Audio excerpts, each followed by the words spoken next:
to Morning Medley number 266. I gotta change my delivery of that. It sounds like a science experiment.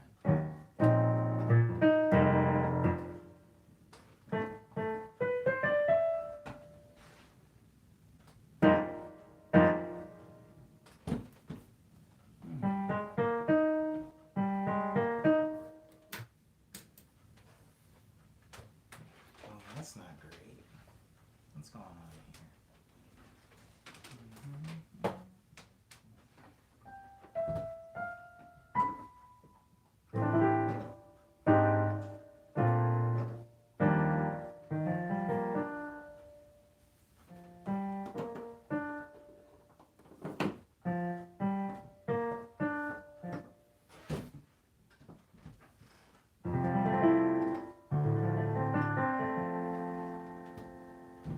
Oh, is this gonna be a repair stream?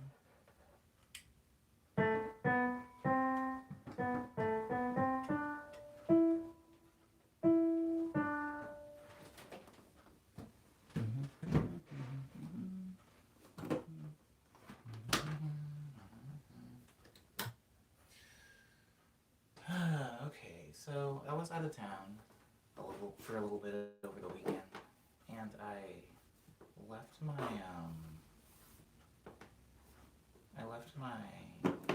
laptop where I was, so I don't have a monitor.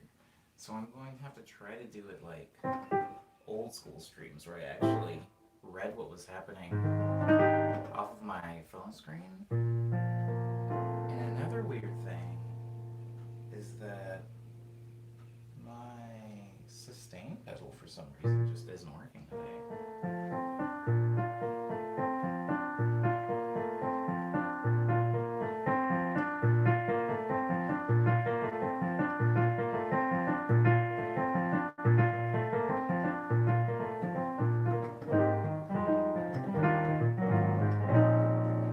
Hmm. Do I wanna? Do I wanna? I hope it's nothing wrong with the keyboard. Do I want to maybe swap it out? Swap out the sustain pedal. Oh. Oh. What the heck is that?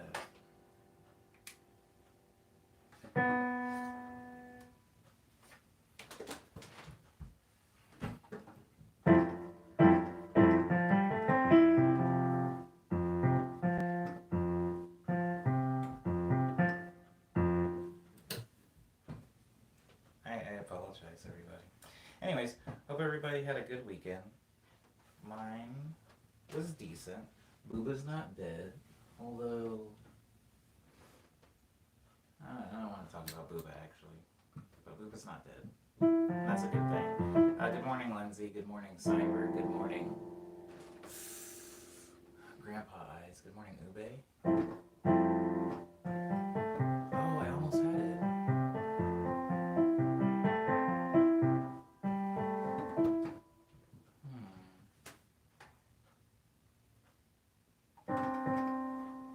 See, there it is.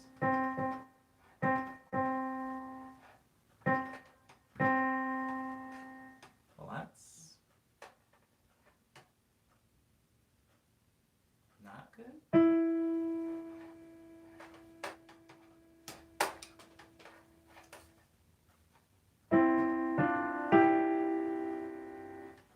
Okay. Okay. Okay.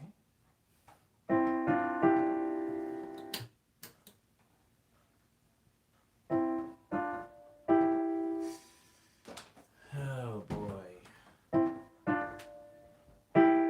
Electronics.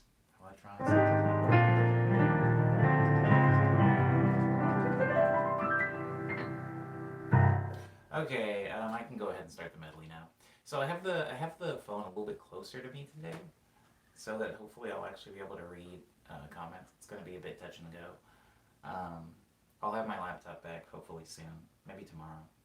But until then, this is going to be the way it is for a little bit. Today I do want to talk about Season 3, though. I do want to make the majority of the conversation for today's stream Season 3 focused. I was looking at, I was organizing last week's morning medleys into a playlist, and while doing that,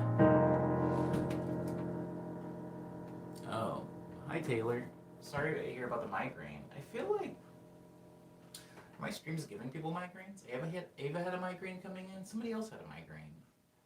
Um, somebody else had a migraine. But yes, I think season three talk would be very productive for this stream.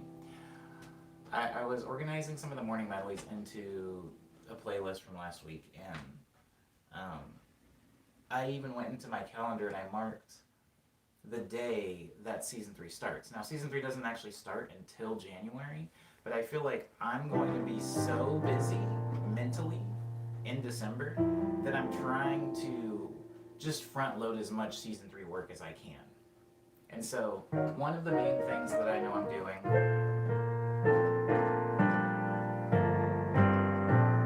is a lot of Friday stream stuff, like the production stream. You fit in the frame better. Usually you look really far away. Yeah, that's intentional. It's intentional, usually. I like getting more of like, it's weird, but I like having some of my room in it, maybe more of my room in it. I don't know. But that's good. I'm glad that this angle isn't bad or it's not making the stream worse. But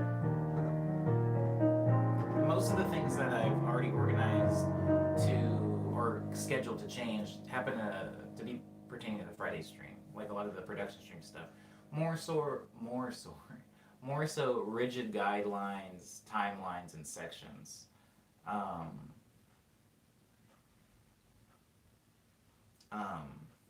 and so I do like that. And so I've been doing that on my own. That I don't necessarily need a lot of input for. We did talk tentatively about doing an addition for um, Friday stream segments where people would call in.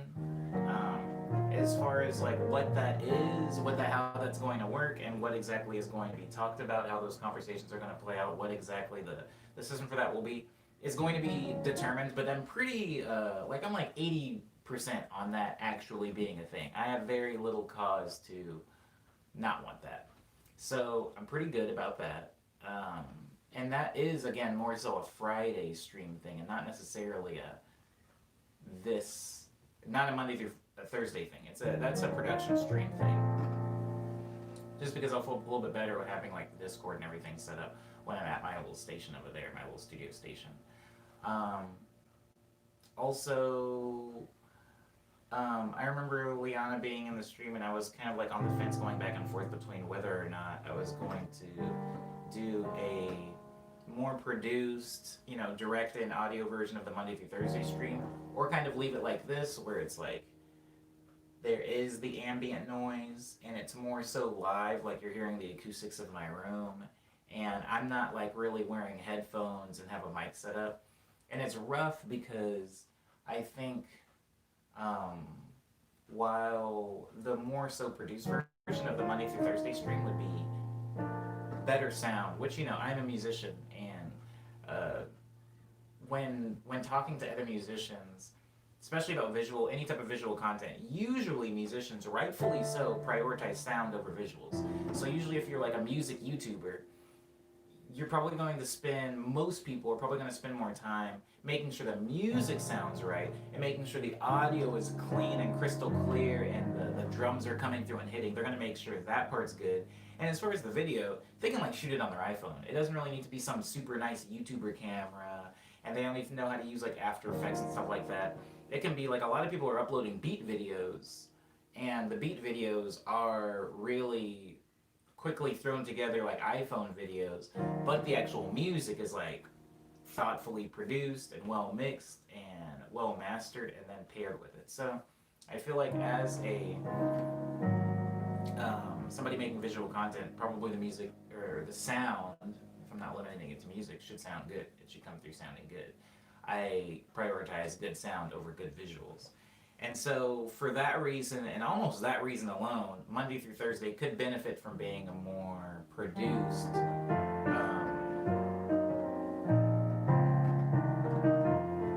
a more produced segment sonically. You know, where I'm running everything through an interface, and you guys aren't necessarily hearing the acoustics of my room. You're hearing a direct in of the piano, and you're hearing a direct in of the mic. However, my one personal counter to that is that one, it would be a lot to set up if I'm doing the stream every morning, and two, I kind of don't want. I like how casual the Monday through Thursday stream is, and just that I'm not like wearing headphones and I have like a big mic coming in. I kind of like that there isn't that here. I don't know if you guys have noticed in the I don't know if you guys have noticed too much of the Friday stream, because it can be hard because a lot's going on. But I very rarely just noodle around on the piano. And there's a very, very specific reason for that. Noodling around on the piano is something that I need to have as little here as possible. Like, there can't be stuff here. There can be as much stuff happening behind me as needs to happen, but I don't really like stuff happening here. The monitor that would normally be here, my laptop. And also, I'm going to catch up on the chat. I apologize, guys. It really is just at this point, it's so small that I would have to squint to see it, and I would get sidetracked. But I am going to read the comments. But I normally have my monitor set up here, and that's just so that I can read your guys' comments. I kind of don't like, when there's like stuff, extra stuff, it impedes my ability to be able to like just mess around and play piano naturally. In the Friday stream, I'm not necessarily improvising and playing piano naturally. Usually what's happening is I'm making a song. You know, I have drums there, and it's more like work. Like Friday, I get into more of like a work mode, whereas Monday through Thursday is more of like a casual just improvising and messing around. And I think that if I had headphones on and I was hearing like direct in, and I had like a microphone that was like anchored here, like clipped to my like shirt collar, it kind of ruins that. And it's not necessarily something that's so much focused on the stream and the community of the stream. It's just how I personally, as an artist, feel comfortable playing piano. And I feel like that would hurt the Monday through Thursday stream for me specifically. So I don't know I don't know what the middle ground is there, or if there is one, but I'm still not decided one way or the other. But I do understand why somebody would want more produced and clean audio, as somebody who works in audio constantly. I do understand that. It's rough. It's rough. Also, my room setup is just kind of weird. I have a really small room, and so the Friday part of the stream takes up, I would say, about a fifth of my room, and then the Monday through Thursday part of the stream takes up very little. It's this little corner of my room. It takes up very little. Anywho, got that all out. But that's where I am right now on season 3. Season 3 is more so changes are happening on the Friday stream, small subtle changes here and there. As far as the Monday through Thursday stream, I am still kind of on the fence. Segments for sure I'm going to reintroduce, because I introduced kind of weak segments maybe 100 or so streams ago, but I'm going to reintroduce those segments, but a little bit harder now. Not as soft and whimsical and like flighty. Now it's like there will be specific times, like we're 45 minutes in, time for this segment, we're 30 minutes in, time for this segment, and probably ending on time and not allowing it to just be like more some days it's an hour, some days it's an hour and a half, some days it's 3 hours, some days it's 3 hours and 15 minutes, some days it's 2 hours. It's supposed to be 2 hours, and I would like to try to introduce some order where it remains within a grace period 2 hours. Maybe it goes 2 hours and 10 minutes one day, that's fine, but like I would try to, in season 3, get it back to like a more rigid schedule. Okay. There's no. Wow. It's so funny because this is how the stream used to be, and now I can't. Now the idea of going back here without having the monitor is impossible. Okay, all right, okay. Um, has anyone complained about the audio quality on Monday through Thursday streams like recently? Sometimes, Lindsay. Uh, sometimes. I think it's more so. I think it's more so that there isn't a level of consistency necessarily. For example, if it's Tuesday and the trash man comes, which he does every Tuesday, and it's really noisy. If I was doing direct audio in, I would be able to somewhat mitigate that by just muting my mic, right, and then having piano direct in, so you guys could still hear the piano, but not necessarily be disturbed by the sound of the garbage truck or the sound of the parrots or the sound of the crows or the sound of my floor creaking. I have like a really creaky old wood floor. Just like stuff like that, small things. It would be a little bit more consistent. In the same way that when I did the Friday stream on my phone, several hundred streams ago, when I did the Friday stream on my phone, it wasn't as clean. You guys weren't seeing what I was doing. I feel like the Friday stream now that I have OBS, it's a lot cleaner, and you guys can actually see what synths I'm working in instead of me like holding my phone, aiming it at my computer screen. That was very janky. And the stream's slowly becoming less jank, I guess, is a thing. I'm so glad that my sustain pedal isn't broken. I thought it was broken. Okay, I'm going back up a little bit higher because I know I missed a lot. Bum, bum, bum, bum, bum, bum. I'm trying to hear the 3/4 of Midnight Drift. Sounds like Word Up Bay, maybe in a minute. You were talking about Spotify on your story and how YouTube Music, it sorts it chronologically. YouTube Music says recent work first. As long as we don't lose the conversation on everything. Yeah, you're right, but you're right about YouTube Music doing that. I was more so complaining about Spotify because Spotify is inarguably the leader in music streaming. And so there's a lot of things, right, that are better than Spotify. Bandcamp is better than Spotify. Tidal is better than Spotify in a lot of different ways. Like maybe they prioritize the artist, maybe they have better payouts and stuff like that. I know there are other things that are better. I just sometimes knowing that Spotify is the leader, it just kind of would be nice if Spotify did some of those things because you get what I'm saying. It's like it's the leader of the industry. And so there's always going to be a thing that's maybe a little bit better or nicer. It just sucks that the leader of the industry isn't implementing those changes because unless they do it, it's not going to be incentivized for any other platform, to do it or for that to become like a mainstream thing. And just to touch on that a little bit before I move on, I feel like there are two different types of platforms, right? There are platforms that are more so consumer centric, consumer focused, consumer based, consumer facing, and then there are more that are, I would say, producer focused, producer facing. And when I say producer, I don't even mean music producer. I mean producer of goods. That's selling the thing. It's like if you get on DeviantArt, DeviantArt was something that was very producer focused. It was like, who are the people that are actually making the art? What do those people want from a platform? And DeviantArt kind of honed in on what an artist cared about to the abilities that they could, and then made a platform that artists enjoyed because it was kind of for artists. SoundCloud was also this way. They're like, what do the music makers want? And do they want to be able to organize this? Do they want to be able to have like a profile picture? Do they want to be able to connect with their fans? Do they want blah, blah, blah? And they enforce those things. Then there are more so consumer facing and consumer focused platforms that are like, what does the customer care about? What does the customer want?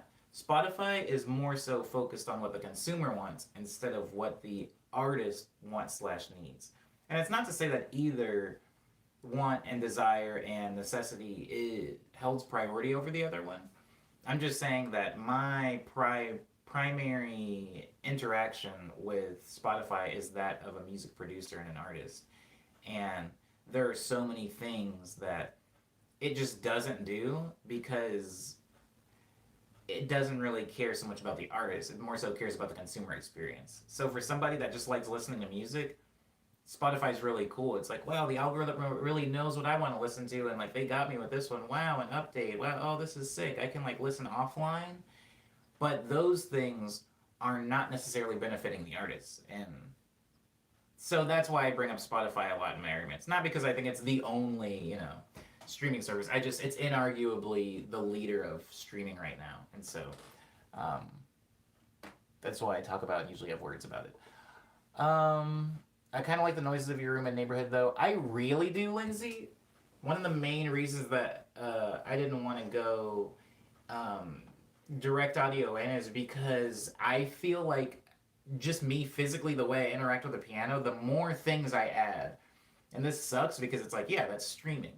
But me as a piano player, the more things I add, if I'm adding like a camera here, then I'm adding lights, and then I'm adding a green screen, and then I'm adding, a mic that's hanging over here from like an anchor, and then I'm add like the more things I add, the more detached I become from the actual piano.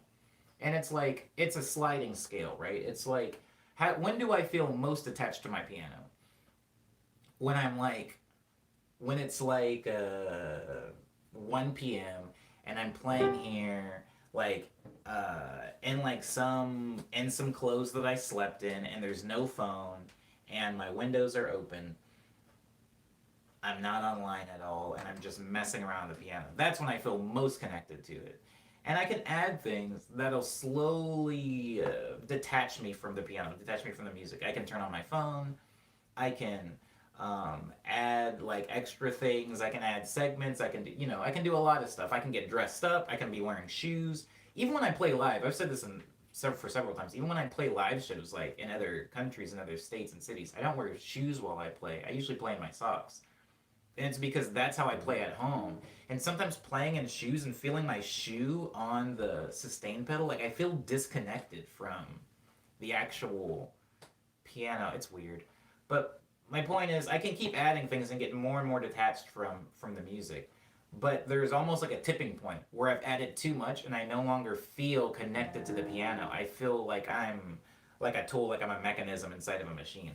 And there have been times where I've been like that. That's why like I get so like rigidly uncomfortable when I'm a part of music videos. Whenever I have to be in a music video, it feels weird, especially if I'm like playing an instrument in a music video. It always feels weird. I feel like I'm completely detached from the music at that point. And yeah, maybe you should feel that way. That's what shooting a music video is. But I don't know. I try to not. I feel like in a lot of ways, whenever I'm performing, I try to emulate as much as possible my bedroom. Whether it's bringing little things from my bedroom and putting them on my keyboard while I play. Like if I have like a little line figurine, I'll bring it on tour and put it on my keyboard so it kind of grounds me to my bedroom while I'm playing. Or maybe I'm taking off my shoes when I get on stage. There's a lot of things that I do to try to emulate being in my bedroom. And when I'm in my bedroom, it's sometimes hard when I'm bringing other things in. It's like, this is my home, and then I'm feeling detached from my own instruments. And so I don't feel like I can play as well or play as good. It's weird. It's weird, and I know it's weird, but I would rather, not do it and make kind of a janky stream that works than make myself so detached from the piano during a stream that like I don't feel comfortable playing, because if I don't feel comfortable playing, then the stream sucks. Okay, but that's a good point, Lindsay. That was my initial reason for not wanting to go direct in, but you're right. I do like the sounds around my room. I do like that the neighborhood and the birds, and I like that stuff is like kind of part of the stream, because when I'm playing alone in my room, those things are a part of it for me. But there is a little bit of projection where maybe it doesn't need to be part of it for you guys. Maybe you guys don't need to hear the kids outside, or maybe you guys don't need to hear. Maybe you guys don't need to see. Maybe you guys don't need to see my closet. Maybe you guys need a green screen. It doesn't necessarily have to be your guys' experience. It's just that that's what my experience is, and sometimes I project that onto people. Oh, and we said season 3, can we crowdfund you a full-size analog piano that would certainly come with no downsides? I like that comment. Analog piano? I like the term analog piano also instead of acoustic piano. If you were talking about an acoustic piano, I never want an acoustic piano in my bedroom, ever. I don't want to have to deal with getting an acoustic piano up the stairs, the very rickety, weird stairs that lead up to my apartment. And I also, my room is so packed right now that I couldn't bear to have an actual piano in here, and I love pianos. Um, that would be really cool though. Maybe if I moved into a house one day and I was still streaming, I would invest in getting like an actual piano, um, like an upright piano or something like that for streams. Yeah, maybe. Okay, I'm moving down. How did I forget my laptop? Um, I was in a hurry, Lindsay. I was in a hurry. I had to be back because there was like a person coming to service the internet. It's like a whole thing, and so I was in a hurry. I left several things. Um, I like crows and parrots and trash man, says Lindsay. Well, am I gonna sneeze? I feel like the pops are more intrusive and avoidable, unlike a record pop, which is by a product that is mostly unavoidable. You're right, Diz. Yeah, yes? I feel like pops are more intrusive and avoidable. I didn't see the thing with pops. Here's the thing about pops. I could. Would that actually improve anything? I don't know. If the pops, let's talk about that maybe more in the Discord. If the pops are that bad that they're actually like hindering or possibly even ruining your experience in the stream, maybe we can talk about a way to fix that. I'm not sure what that was. I know Cyber suggested getting like because I do have like a Google Pixel which has the headphone jack, so maybe getting like a special mic that can just plug into that, and so I can run audio through a mic. It still wouldn't be direct in audio, right? Like it wouldn't be direct in audio, but it would be better quality audio, and maybe it would cut off some of those. I don't know.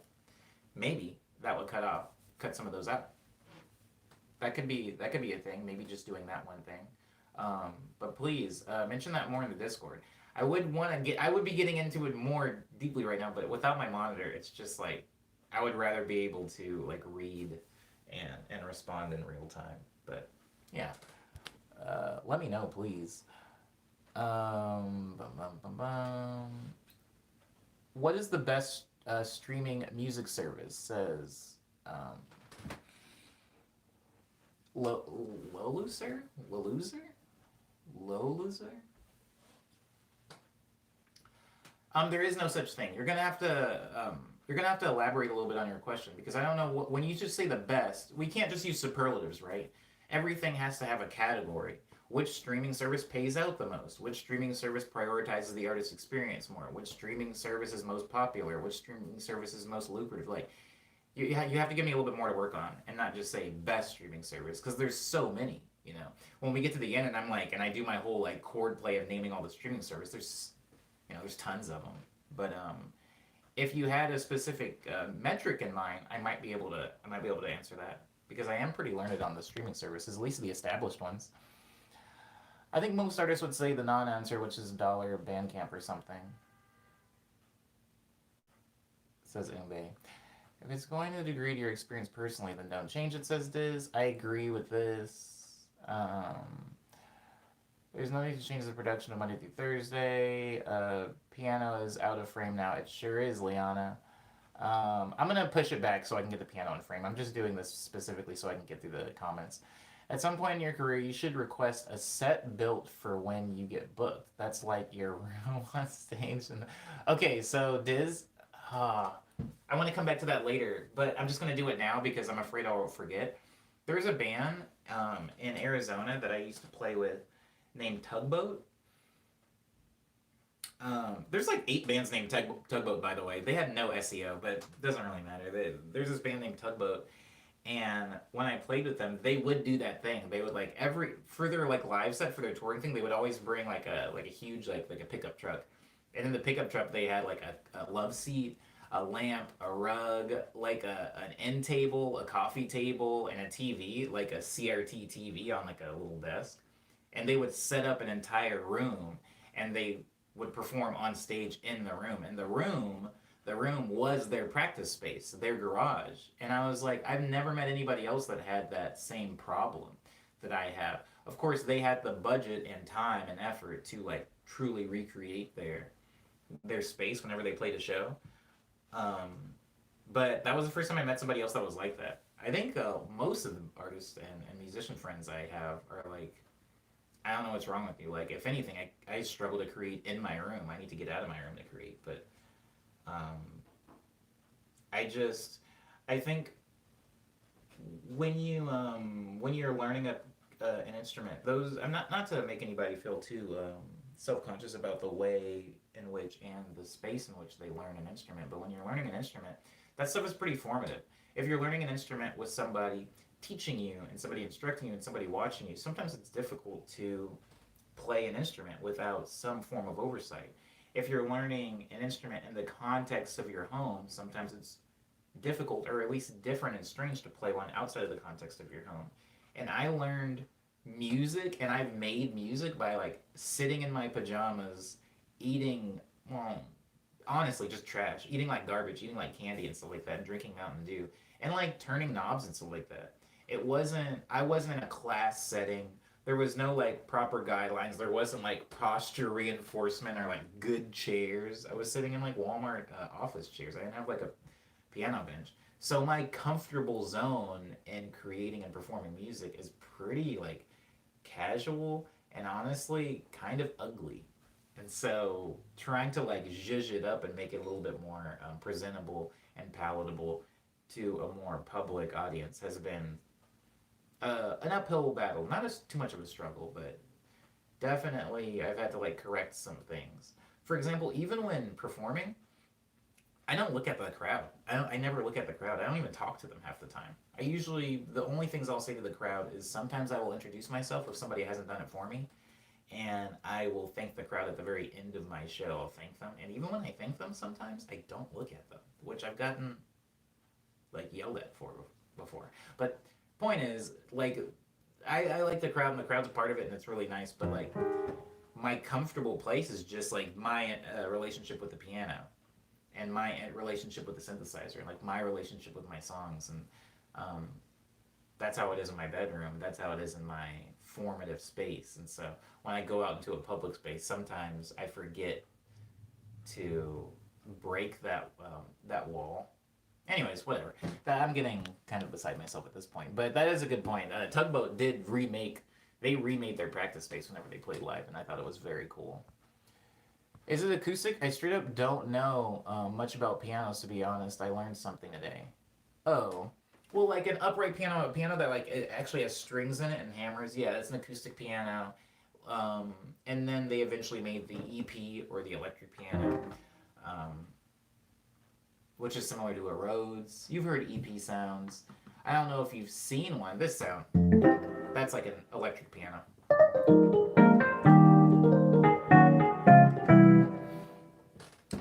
Um, Sounds like Wolfpack. Says Junk. You have a Discord I didn't know, says Cheems. I do. I would link it, but I can't right now because I don't have my laptop. Sorry for my bad English. I'm a foreign boy. No, your English was fine. Wait, did I answer your question? Oh, was he that was asking what the best streaming service was? Um,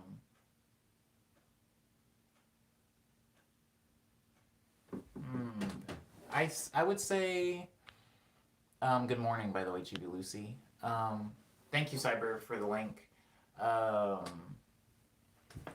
I know you never specified with streaming sites what the good one and the bad ones are, what the best one and the worst one are.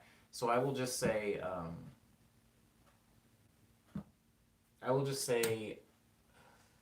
a quick overview.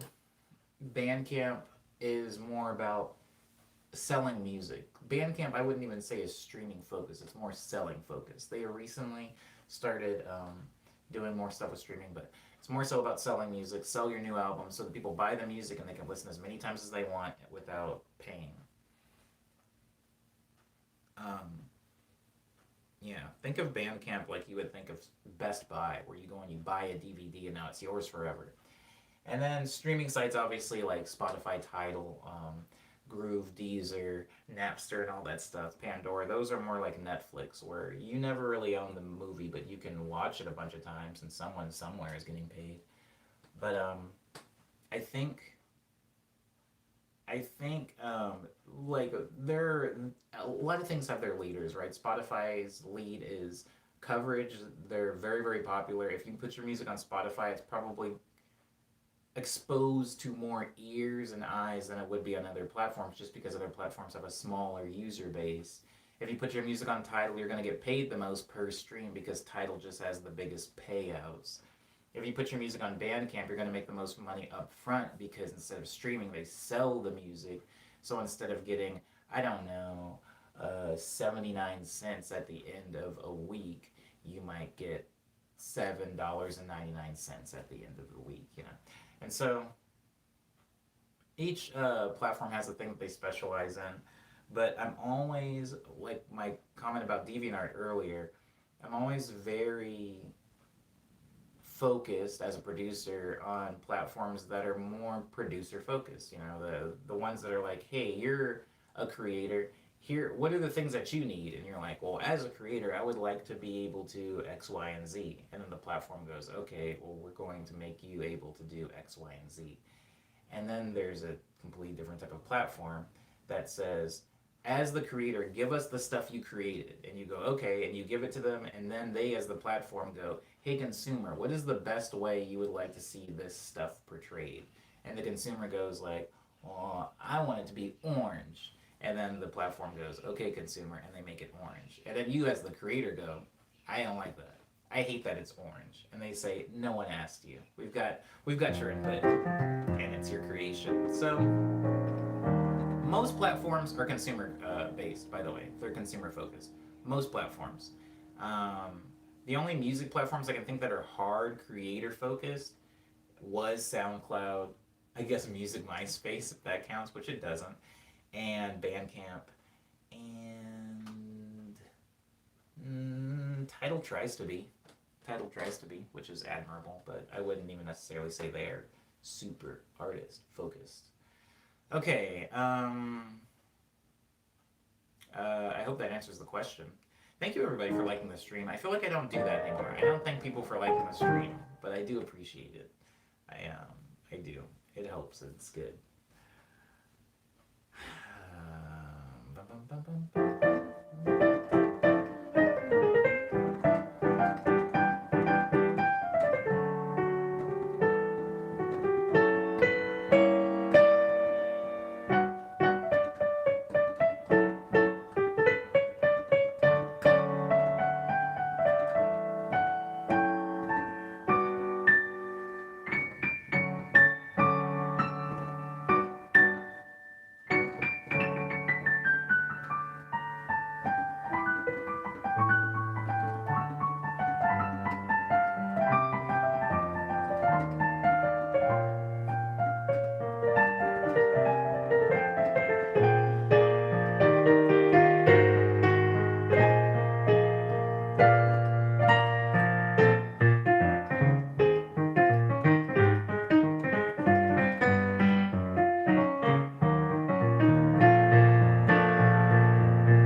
Oh, that was a nice medley. I'm sorry you guys didn't see it.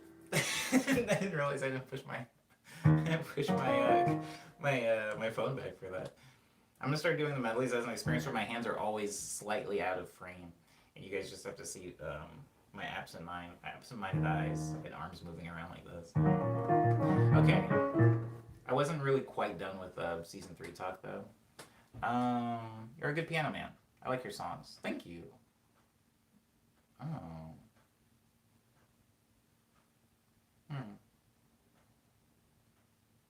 Perfect pitch needed for what? Social Chameleon? I don't have it, but I would like to know what it's needed for.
I wish it wasn't so cloudy today.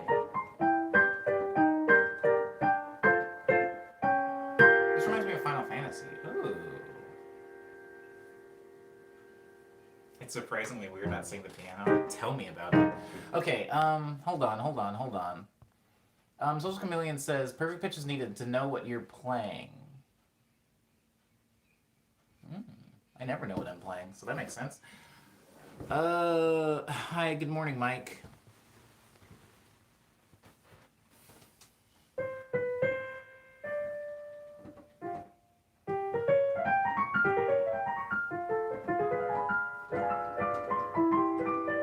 That's not what I was playing.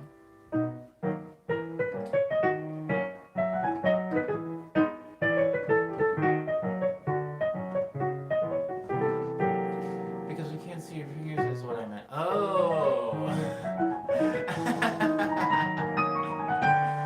Oh, that's actually pretty good.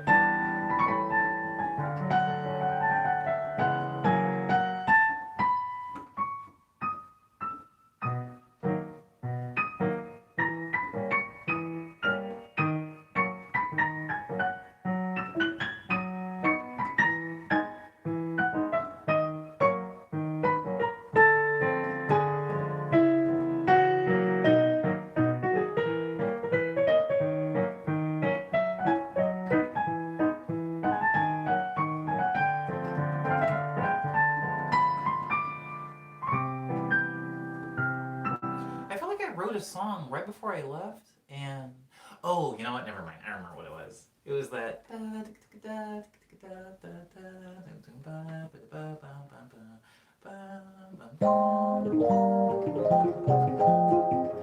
I still love that song, guys. I cheated. I'm sorry. You know how I'm like not supposed to listen to my songs. You know how I'm like not supposed to listen to my songs until Friday? Like I'm supposed to keep them in the vault so that when I listen to them Friday they're fresh and I can come up with fresh ideas for them.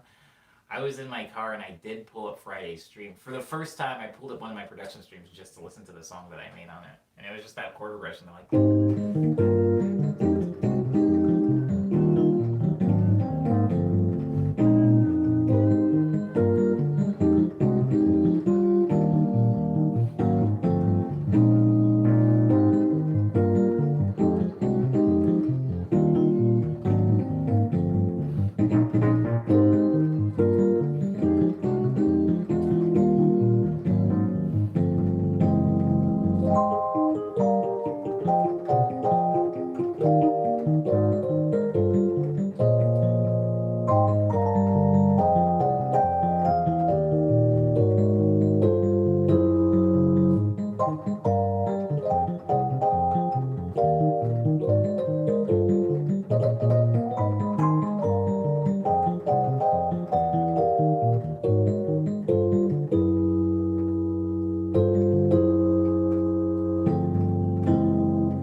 reminds me of this chord progression. They're like,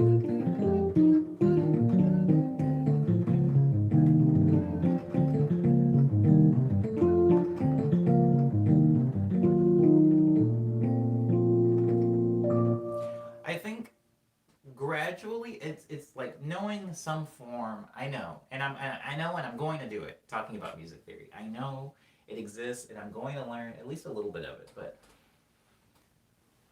there is something that happens if I play. Usually, if I play a similar chord progression, right? Um, those chords to some level, even if not just the specific chords, but like the shapes of the chords get kind of internalized in my hands, and then I end up writing a lot of chord progressions that follow that feel. And I don't know, I know I'm talking a lot of like vague terms, but I feel like not necessarily genre, but like whatever color in my brain this chord progression is,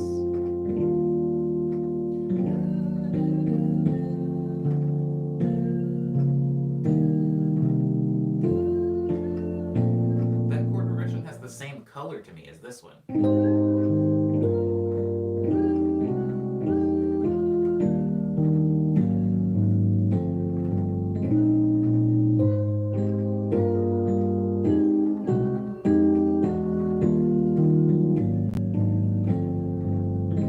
They have very, very similar feels, and I love those chords in the stupid, like, you were there, or at least some of you were there, that like jazz scatty omnisphere vocal patch. I wish this keyboard had it, or maybe I don't, because it might take over the streams. I might only use it.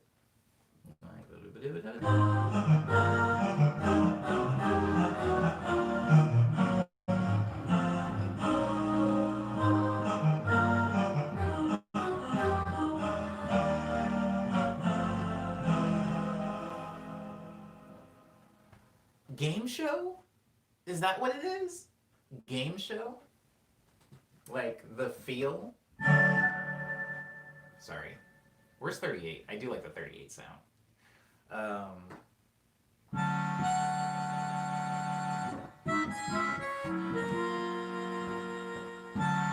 oh, wrong chord on me.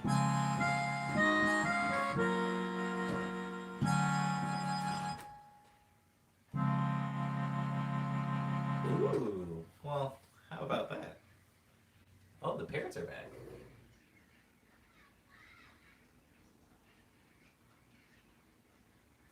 They don't really have a season, do they? Hold on, I'm gonna read the comments in a second.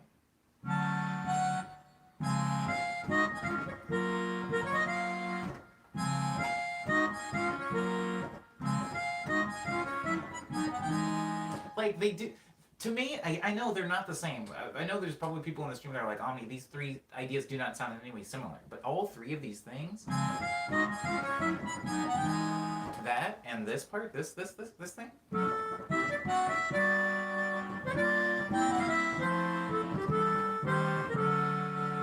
and this thing,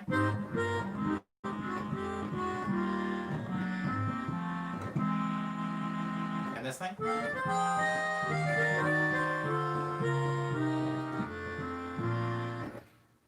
All of those ideas have a very similar through line to me. And the through line to me, I say game show, it's not necessarily game show, it's just like fun, joyful, bouncy, not serious. I feel like a lot of music, like I was talking over the weekend with another producer friend of mine about dark music, and we were talking about like dark tones versus light tones. A lot of people can relate this to anything. You can relate dark tones and light tones to frequencies. You can relate dark tones and light tones to lyrical content. You can relate dark tones and light tones to what we were doing, which is more of this kind of tangible, or I should say intangible, texture of music. Like you hear something and you think, that's got like a darker tone. And it could be notes, it could be sound choice, it could be anything.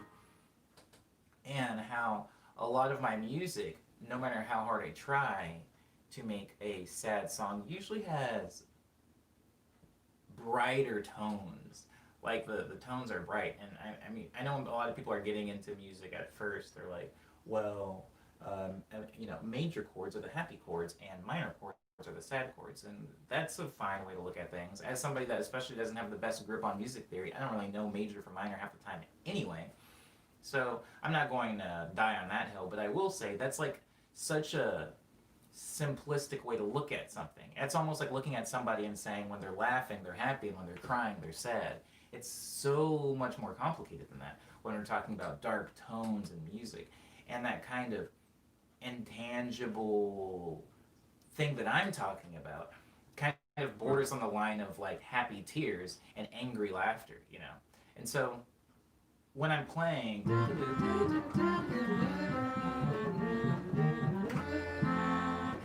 it isn't just happy song. You're not gonna go and listen to like a happy, uplifting, fun Justin Bieber or Drake song, and it's not going to have chords like that. So what is that then? What is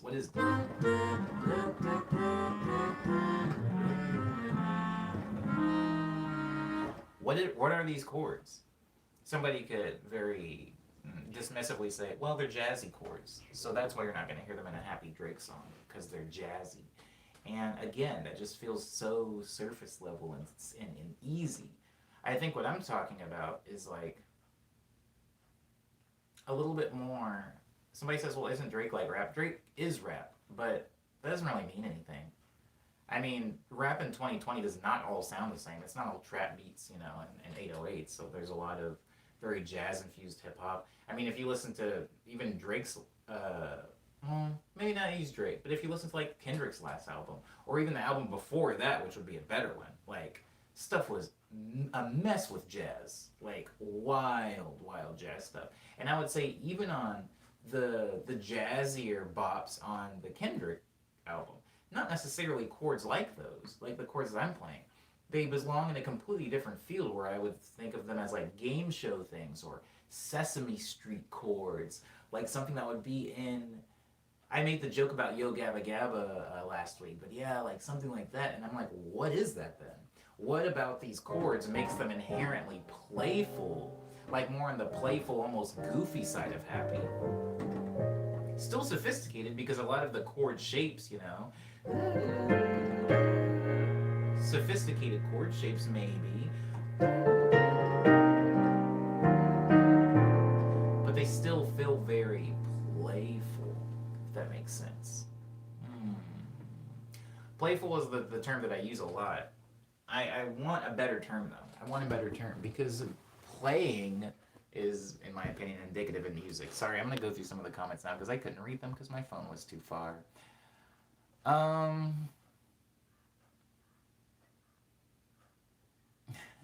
What? Okay. Hello, Buzz Buzz. Oh, parents don't have it in the area. They live in the trees. I thought you said parents. Word out. Now I understand the joke. They're called vibe chords, says Mike. Go deeper than the surface. Wide applicability only goes so far. Deep into it, said. Well, wide applicability only goes so far, says Diz. This is true. To be fair, the reason minor chords sound dark is because they have smaller intervals, says Social Chameleon. No, I'm not going to go there. But I hear what you're saying. From a mathematical standpoint, yes, minor chords would have shorter intervals, and that is why they would sound dark. But I would say that minor chords, when people have played minor chords for me, haven't always even sounded dark. There's so much beyond like surface level. It's almost like somebody playing this note or this chord and somebody hitting this note, and somebody can go, this note's wrong. It's just categorically wrong. And you're like, yeah, but there's certain contexts in which this note could fit very well over that chord. I've done this when I was talking about Winterheart, because there's a lot of notes in Winterheart that don't actually, if you just play them alone with the chord, they don't fit. And I feel like that same logic applies to minor chords feeling or sounding quote-unquote dark or quote-unquote sad. It's like, not always, not all the time at all. I don't, okay. It comes from the concept of brightness, brightness being the size of the intervals of the chord scale. Word, Social Chameleon, word up. Can't remember the last time I had one. Says Mike talking about Cyber. Small interval chord sounds darker, says Social Chameleon. It's relative. Yes. Thank you. Um, Relativity is very important in music and in everything, and in art as a whole. And I think that when I'm talking about, more so what I'm talking about, this is kind of like a side conversation that was a little beside the point that I was not even making. I wasn't making a point. I didn't have a point, guys. This was pointless. But the thing that I was saying was that my music doesn't even necessarily live in a happy space, right? If we're gonna take music and we're gonna put it into two sides, which is bright and dark, or happy and sad, or positive and negative, or fun and serious. Like if we're gonna put it in two camps, then sure, my music lives in the happier side, but or at least a lot of my tones that I'm choosing live in the happier side. There's not too much dark stuff happening here, in my opinion, most of the time. And even when I do have like quote unquote darker, it's more of like a goofy dark, like the Witchy song. Like that, I mean, it sounds dark.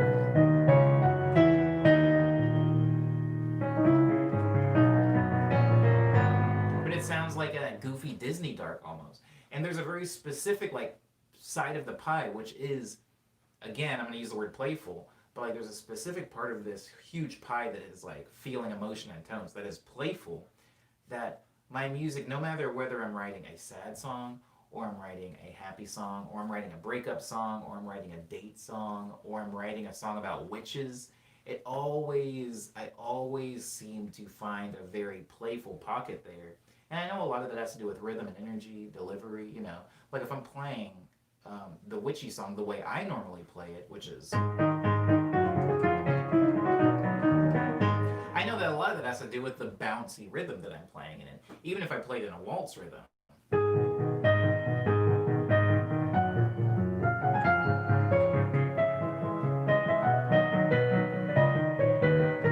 it has like a very bouncy rhythm, so it doesn't. It airs on the side of playful. Waltzing is a very dancey rhythm, very playful, energetic. And so I know some of that lies on the rhythm, but I also feel like a lot of it lies in the notes as well. There aren't too many songs that I play, especially in the morning medley stream, that I would consider darker songs just at face value. They all kind of have a sense of playfulness. Even a song that's as innocuous as Into Thin Air, like,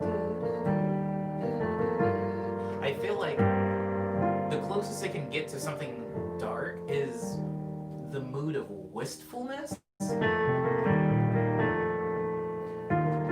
definitely not dark. Usually, even when I go sad, it's a more fantastical and playful side of sad. And I don't know what that is. I don't know what that is. And on Friday, when we were making that song, and I said, okay, it's time for the break, and I said, I'm going to make a new chord progression here. And I came up with a chord progression.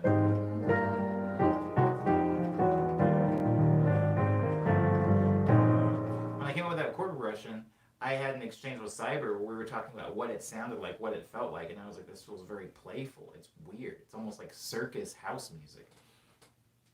And I kind of like sat with that over the weekend when I was talking to some of my friends. Like, they were like, yeah, your music always sounds like that. And I even talked to some of my producer friends, not here in California, I was on the internet, but like, they're like, I want to be able to make music that sounds as playful and as joyful as the music you do. Whenever I write music, it sounds very dull and flat, and your music has so much like energy and color in it, and I don't know how to make that.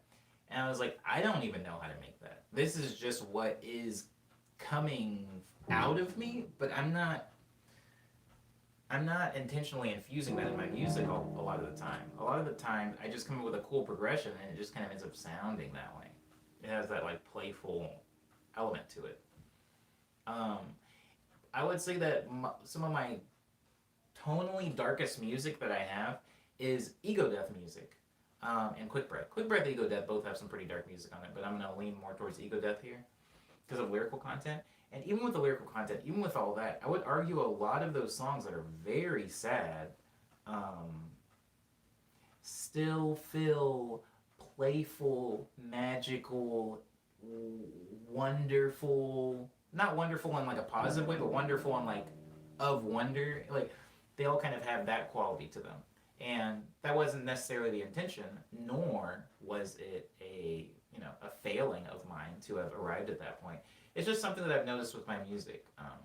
Since we started doing the production streams, I've noticed I'll lay down the drums and it's like, cool, cool, cool. Then I'll lay down like a bass line, I'm like, cool, cool, cool. And the second I go over to like the keyboard and I start like feeling out chords and melodies, I'm like, well, it's playful tune now. It got really playful all of a sudden.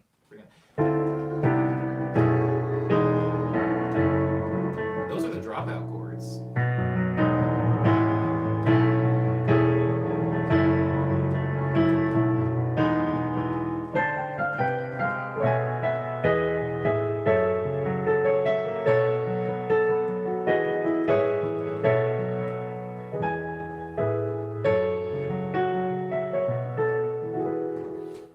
Everything ends up sounding like really, like that. I feel like I'm beating the dead horse now. I think you guys get it. But that is something that going forward, not even necessarily into season 3, just going forward in my career as a musician, I'm going to start slowly dissecting and tearing apart. Not in destroying, but just like picking it apart and saying like, why are these the directions that I typically go with music? Why am I drawn to these chord progressions? Because I could play another maybe darker chord progression. Maybe I have, and I just didn't like it. I was like, that doesn't sound good. That doesn't sound good. And then once I arrived at the playful one, I was like, this is sick. The intersection of jazz and silly is like, that is where I live. And I mean, that's where a lot of artists live. Jazz is, I would argue, an inherently playful genre, but I'm not going to die on that hill if anybody has any counterpoints. Pixar music is very major, but sounds sad because it's paired with sad moments in the movie. Ooh, now we're talking about pairing with visuals. This is where I live. Okay. Social also goes on to say, I've always believed that the soul someone puts into a song can be heard, so no matter what you play, the vibes you put into playing them makes it sound emotional. That's a very good point that I do want to come back to, Social Chameleon. That's just your energy, I guess, says Liana, also on Social Chameleon's point. That's your vibe, says Mike, also on that same point. So to touch on that and maybe put even like a nice little cute hat on that point that Social, Liana, and Mike also made together. There's this entire theory of, which is a very good theory. Can you guys see the piano at all? My phone doesn't actually catch the entire frame, by the way. One of the cool things about having the monitor here is I actually get to see what you guys see. I can't see what you guys see on my phone. It's always cropped slightly. So if you guys can see the piano right now, I can't. But I don't know if you can. Anyways, to touch on that point, a little bit, says Liana. All right. So to touch on that point a little bit, artist intent and artist input versus consumer reception and consumer inference, is so fascinating to me. There are so many times where I have put something into music, and people have gotten it. Well, let me back up. Let me completely back up because I had a very long conversation with Gabriel. Some of you might remember Gabriel on the stream. Love Gabriel. Wherever you are, I hope you're healthy and happy. But I had a very long conversation with Gabriel about good art versus bad art. It got really weird, but I was glad to have been a part of the conversation. And I think we eventually steered the conversation to artist intent. This is what a good director is because they put all of this, work into this. And this is what a good musician is because they put all this work into it. And sometimes I will experience and live in a little bit of apathy because I know that your artist intention and artist input isn't always gleaned from the consumer, from the person perceiving your art. If you make a song and it's instrumental, especially, let's say you make a song and you've written this song because you just got out of a really stressful relationship And so you try to do your best to interpret that stressful relationship into musical form, and you give it chords, and you give it melodies, and you give it rhythm, and you give it meter. And then somebody listens to it and they go, "Cool song, bro. Like, I always listen to this on my drives. It makes me feel great." And you're like, that song was a movement of stress, but it just wasn't received by the person. And then there have been also times where I've made a song and I have given no implication to anybody what the song was actually about, and somehow the vibes or the character or the feeling that you guys are talking about does somehow translate. And I think that, that's just a matter of people being different and some people picking up on certain things and some people not. In the same way that you might be able to hear an orchestra and some people will be able to hear in the orchestra that clarinets are playing, and other people will go, "Well, what's a clarinet?" So I think whenever I make something that is emotionally, I won't say evocative, but emotionally dense, I would say a lot of Ego Death was emotionally dense and also emotionally ambiguous. And I don't know if that ambiguity always came off. Something like Venom made very clearly a sad song with a happy rhythm and meter. And people can go, "Oh yeah, the lyrics are like really, really dark, but the music is very, very fun and bouncy." But then somebody can listen to Vanilla and go, "I don't know what this is. This song is very ambiguous. The chords kind of go a lot of random places. Sometimes they go sad, sometimes they go happy, and like more triumphant." And so it's a little bit more ambiguous. Even the lyrics, could be perceived as sad or pretty happy, um, depending on who you are. And sometimes that ambiguity is lost on people. Sometimes people listen to Vanilla and go like, "Sick happy song, bro." Or they'll listen to it and go like, "Wow, well, this entire EP is very depressing," because Ego Death can be a little bit depressing. If you listen to it all in one go, it can be kind of sad. I'm gonna try to get through the comments. I apologize again for anybody that's wondering why I keep pulling my phone up and putting it back down. I just don't have my monitor with me today. It was a wild weekend, and I no longer have my monitor. I'll have it tomorrow. Although, maybe not in time for the stream. I won't know exactly when I get it tomorrow, but I will have it tomorrow. At some point. So I'll for sure have it for Wednesday's stream. Okay. Oh, hey, Skirt's here. Good night, Skirt. Thanks for being in. Um, this says be sure to get your vibe checked every 2,000 subs. The quality of art is objective, remember? Hey, Jessica Galaxy. I miss Gabriel. Gabriel was fun. Gabriel was fun. I like sometimes. I know that people will get a little down on like the devil's advocate character. Sometimes I just like having the other person around. In the same way that, and don't kill me for saying this, but sometimes when I watch the news, I'll like flip over to Fox News every now and then anyway, because I think it's just important to see what people who watch Fox News are saying. I don't want to just see one thing. And so being surrounded by artists sometimes makes me oversensitive to artist needs and the artist experience. And sometimes I get a little, what's the word? Sometimes I get a little alienated from what consumers actually care about and what they want to listen to. Sometimes that's true.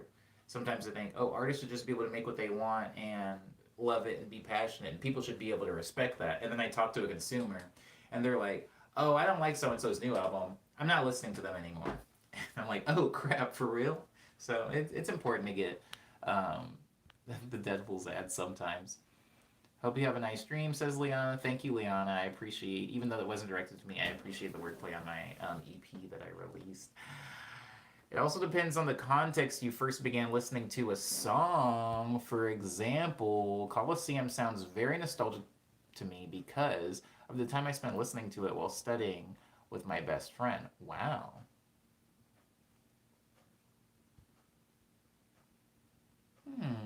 Mike is fighting for their throne, their title belt of making the bad jokes. I make it super sad at the end. That's my forte. Ooh. Super sad at the end. That's fair. That's fair. Dang, yeah, that's fair. Well, I feel like I had a point. That's oh, um, You say it depends on the context in which you're listening to the song. This is also true. I've gotten a lot of also just like really quick shout out to everybody. If you've ever sent an artist that you liked an Instagram message or like a Twitter DM that was like, "This song got me through my breakup," or "This song got me through my divorce," or "I got fired from Walgreens and I listen to this song every day and it's super motivating." Shouts out to all those people, because honestly, before social media existed, that would have been really hard to ever receive that level of feedback from songs. And the amount of breakups I've allegedly gotten people through is like makes me feel good, because my music is probably the only thing that gets me through breakups. So the fact that it's also helping somebody else's makes me feel like a productive member of society. But that being said, I agree with you that the context in which you were listening to the music does have a lot of bearing on how you're um, going to receive it. My music, I would say, used to be more so a well, my music is always kind of like a mirror of what I'm experiencing, right? You know, like if I'm watching a lot of anime, my music's gonna sound. Sorry, I hit a really cool chord and I like that. Anyways, when I was watching a lot of anime, Nice Dream came out, and freaking sounds like somebody that watches maybe a little bit too much anime, plays too many video games. And then Love Dream came out, obviously somebody who is looking for love in a big city. And then Speed Dream came out, and it was like somebody who was consuming a lot of Maximum Tune, Long Gone Midnight, which is a manga that's about drifting. And then Daydream came out, and Daydream was about getting out of depression. And so, yeah, in 2017, I was freaking miserable, and then I released Daydream. Mm. Well, you know what? Anyways, and then Lush Dream happens. Lush Dream wasn't necessarily a mirror of what I was experiencing. Lush Dream was a direct correlation to the stream, though, because in the stream back then I was playing a lot of chords on beats. People were like, "You should release this," and I was like, "There's nothing to release. It's literally chords on beats. There's no actual song here." And they said, "Yeah, that's what a song is." And I said, "No, it's not." And they said, "If you release it, I'll listen to it." And I released it, and they listened to it. Now Coliseum is one of my most played tracks, so they were right and I was wrong, I guess. And then I released Quick Death and Ego Death. Quick Breath and Ego Death weren't really a. Hmm. I don't actually know specifically where Quick Breath and Ego Death live. They came out in 2019, and I don't really remember what I was experiencing in 2019. I don't remember a lot from last year, if I'm being honest. I remember Korea. I remember. Yeah, I don't really remember a lot. Sorry. I remember going outside. That was pretty sick.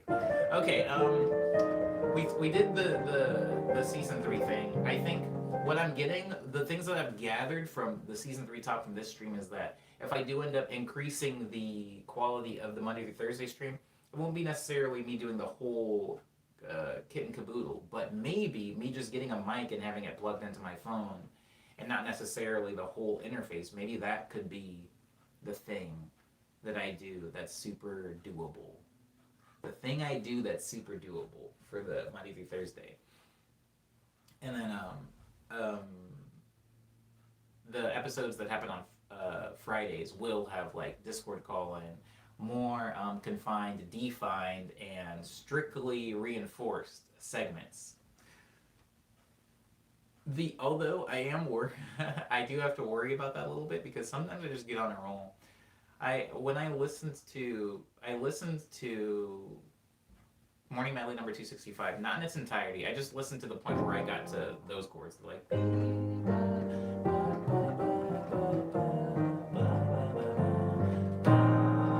I listened to those chords, and when I did, I was like, you know what I do a lot in the Friday stream that I didn't know, because I'm in Omnibrain and I'm not watching myself do it. I come up with a dope chord progression, and then I just loop that chord progression for like 10 minutes, and I just solo over it, and I don't record the solo. I just jam out. I don't know if that is. This is me being sincere. I don't know if that ever bothers anybody. I just want to apologize for it. Is it going to still keep happening? Probably, but I apologize. Like, I'm not getting any work done when I do, and I'm just having a good time. I'm basically just like vibing to the song at that point. I'm never gonna record that solo. I don't really record solos on songs very often. I save that for like a live thing. Usually that's like a live exclusive. But anywho, I went back and I listened to that, and I was like, wow, this is why the streams um, grow. And I think, and when I say grow, I mean grow in time. They get longer. Because generally, if somebody says stream for 15 minutes, I'll stream for 15 minutes. And then if I get a good idea, I'll stream for 30. And if I stream for an hour, but I get a good idea, I stream for 2 hours. And even though the Friday stream is 6 hours long, plenty long, right, to get out a good idea, I hit like a sick chord progression, then it ended up being 7.5 hours long. And then after I ate, anyways, whatever. Point is, thank you guys for being in the Friday streams. I do appreciate that, and I know they're very long. But I was talking to Mia, who did finally respond to my text. I was talking to Mia yesterday, and she said, what did she say? She said a lot of nice things. I like Mia. What was the point of this conversation? I mean, what was I saying? Blah, blah, blah, music. Oh, I was talking to Mia about me being generally inactive this year. For some reason, like, for some reason, 4 of my friends hit me up yesterday, Sunday, yes. They hit me up yesterday going like, hey, are you, like, okay? I think you're dead or something. Like, I haven't seen a tweet since summer. Like, what's happening? What's going on? And so I did the whole, like, no, I'm not dead. And then they're like, what's music like? And I was thinking about music and plants. And I was thinking about how plants, they don't know what's going on.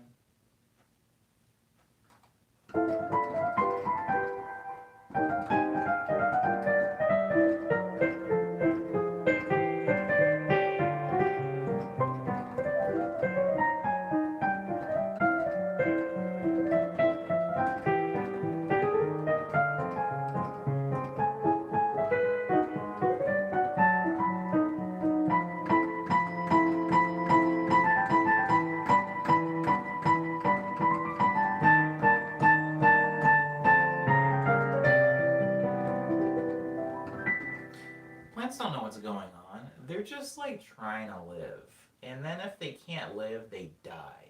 And I think that in a lot of ways, like you as a musician, you're like a weird little bowl or a plant or like a pile of ingredients. You're just a thing and you're just taking stuff in, right? When I think about the type of music I'm making, I think about how it would inarguably be different if I wasn't stuck here. And when I say stuck here, I don't necessarily mean in my room. I don't even necessarily mean on YouTube. I kind of mean stuck in 2020, wherever we are in 2020. I think it's changed a lot of things. And I think like my last few tours, what happened? What were my last tours to? Well, Japan and Korea. What was I doing when I toured to Japan and Korea? When I toured to Japan, I was hanging out a lot with Taros, who I love dearly. Great. Taros and Hayami. I love these two. Taros is a really cool DJ, and I mean, I don't know anything else about her, actually. She's just a really cool DJ and has a really cool music taste. And then Hayami is like, he's like he might be like my dopest friend in Japan. And by dopest, I just mean like a good person. He like really has a lot of patience with me. Anyways, I was hanging out with both these people, and when I hung out with them, they kept playing records that weren't Japanese records, mind you. They were not Japanese records. They were like European, some of them, like European records, and I was just like, what is this? This is really good. And they would tell me who it was. And I like took a lot of that, and I internalized that, and I'm just like, this is really good music. This is really good music. Why do I like this music? And I'm like, oh, because it's like bouncy and fun, kind of like my Nice Stream stuff, but instead of leaning so hard into like playful, jazzy, weird, wonderful, it kind of sits in this comfortable place where it's like, yeah, the melody and stuff is going a lot of places, but the beat is staying consistent. So people can essentially dance to anything. It's kind of how like you can put like a house drum track under somebody like sneezing, and it becomes a song. You can put a house drum track under, Beethoven's symphony, and it becomes a house song. Like, I was listening to this music, and I was like, the thing that I'm liking here is that it's giving me, the artist, space to play, where it's like very like jazzy, like it's doing like cool jazzy things, but the beat under it is a house beat, and so everybody in the club, everybody in the crowd, everybody in the street, everybody in their car, everybody listening to this song that doesn't necessarily have the harmonic appreciation to wrap their head around, like, ooh, that was a very difficult chord change, can at least wrap their head around the fact that this is a fun beat. And then all of the cool, colorful stuff that's happening around it can just be fun. Cyber brought up T-Pain in last Thursday stream, I think, or last Wednesday stream, brought up T-Pain, and I briefly touched on the thing that I liked about T-Pain so much is T-Pain has a very, very broad knowledge of music and arrangement and harmonic complexities and how to arrange music. But he also knows how to make it palatable to the common music listener.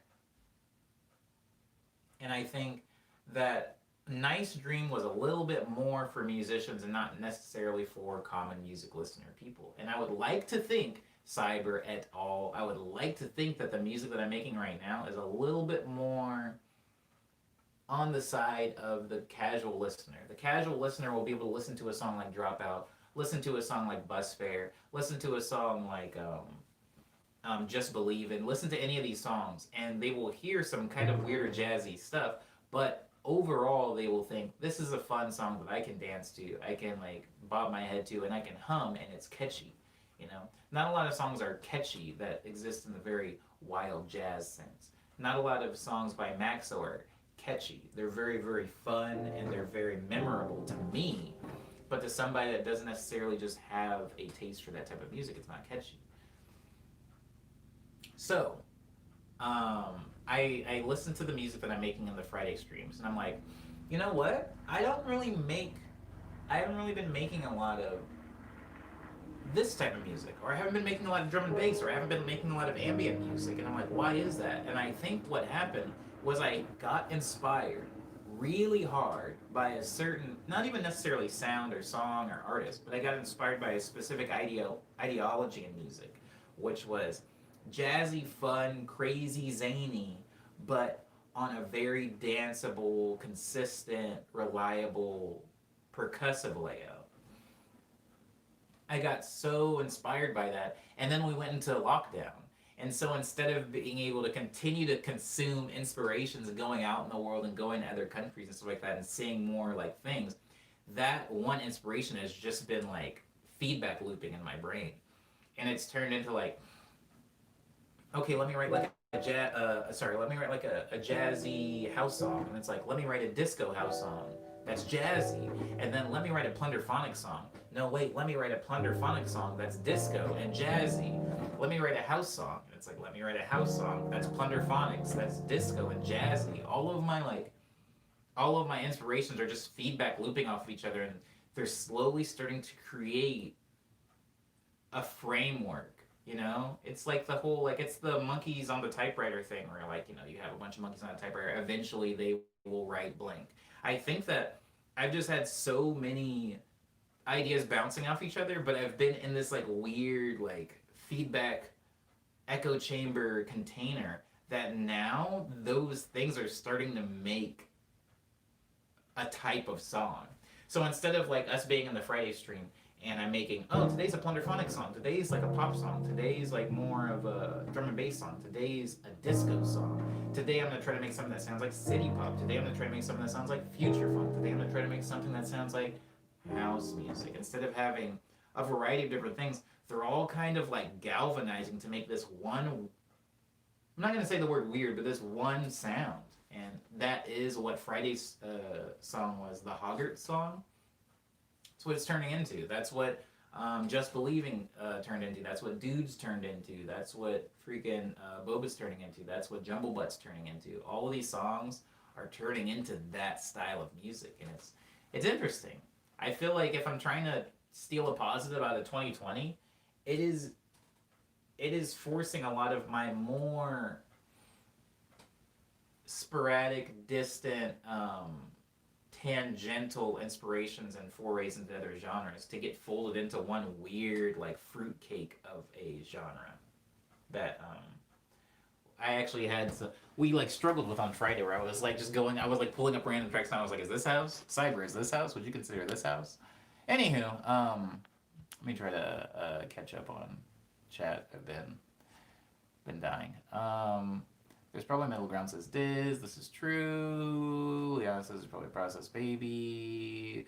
Are you making turkey for Turkey Day, says Diz. I don't like turkey, actually. I'm not a big turkey fan. I don't hate turkey, but I think that as somebody that doesn't particularly love it, it would be such a choice for me to like get one and then make it. So no turkey for me for Turkey Day. No turkey for me for Turkey Day. I thought everyone knew you got off Twitter. Everyone doesn't know anything, Jazzcake Galaxy. Everyone doesn't even know that I released, Ego Death of Quick Breath. Everyone doesn't even know that I'm black. Social Chameleon says, plants don't know what's going on. This is so true. Oh, I did say that. I did say that.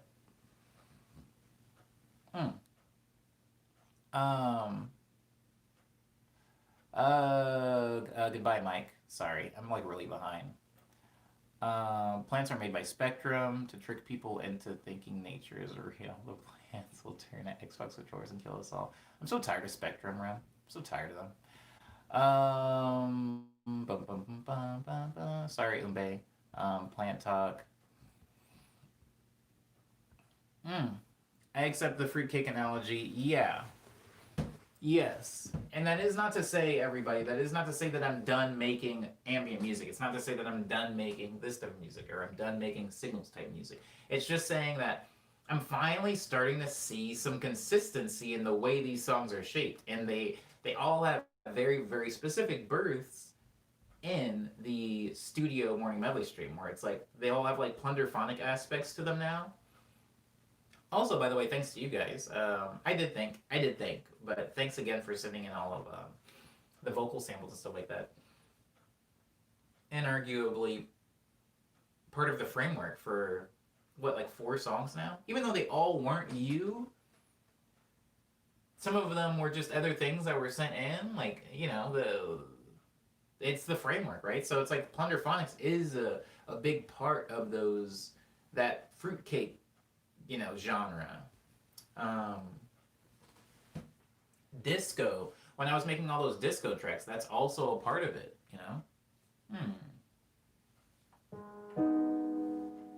Oh, yeah, sure.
You know what's really sad? Midnight Drift 2 is like one of the dopest songs to play live. That song is so fun to play live. And at some point, I am going to have to remove it from my live set. Because I only had it in my live set when I was making like a lot of drum and bass. And if my live set is going to start going more so housey, I'm probably like, it's just not going to fit. Uh, Boo, boodly-doo. Bling, bling, ding, bing, bing, bing, bing. Has everybody here even heard Midnight Drift 2? I don't think I get any money for that song, by the way. I'm sorry. Nobody wants to know that. I don't think that Okay, so there's a few songs. And this is fine, right? This is fine. We're all friends here. I can say this, and this isn't a bad thing. This is just me letting you guys in on a little secret of how the music industry works. There are a lot of things that I made when I was a little younger and a little stupider. And somebody approached me and they said, "Wow, man, your music's really cool. Want to make a song for me?" And I go, "Wow, make a song for you? Absolutely. You have like a lot of followers. Gee willikers, buddy. Wow, this is probably going to get a wild amount of exposure." And he goes, "Wow, yeah, I'll pay you like $100. And I'm like, $100? Kingdom Hearts 2 is coming out soon. I'll be able to afford, like, I like made a song for somebody, and I'm like looking at the plays on that song like years later, like looking at the amount of money that the song has made, and I'm like, wow, that $100 sure is gone now. But yeah, I don't know. I don't even know that Midnight Drift 2 is one of those songs particularly. But I do have a lot of songs like that. I do have a lot of songs that I like made for somebody when I was like maybe a little new to like SoundCloud, and so I was just like, $150 just for one song, buddy. I've got you on the ropes. He doesn't know, but I'm robbing him blind. I would make this song for free. And now that dude's like wearing no, I can't say that. People might know who I'm talking about. But there's just like, one of them's like just straight up a hype beast now. Like has like mad dope clothes. And I'm just like, dang, that's like redacted money. That's like from my song. That's from my song. Anyways, I can't read them all the time. Whoever first thought of combining chicken and waffles, they're the real one. Oh, I think real MVP. I think I might do that today actually. Diz. I made chicken and waffles. I made chicken and waffles last month, and it was decent. But back then, let you in on a little secret. Back then, I was making my waffles with water and oil like an idiot. Guys, I don't know if you need me to tell you this. Stop using water and oil. It makes horribly ashy baked goods. Use eggs and milk. I mean, I understand like if you're vegan, water and oil definitely is better than milk and egg and butter. I get it. Vegan waffles all the way, baby. Actually, I hate them. I went to a place in New York. If there's anybody in New York, you might know what I'm talking about. There's a very popular vegan restaurant called Champs in New York. My friends brought me there. They didn't tell me it was vegan. I don't know if that was like part of the joke. If you're taking somebody to a vegan restaurant, guys, tell them it's a vegan restaurant. Just say, hey, by the way, it's vegan. You still cool with that? You still want to go? Because if they would have said that, I still would have gone. It would have just been nice to know. Because then you get to the place and you're looking at the menu and it just says chicken fingers. It doesn't say vegan chicken fingers. It just says, macaroni and cheese. It says these things. It says lies. The menu is filled with lies. It's just rotten with lies. And I ordered freaking chicken and waffles.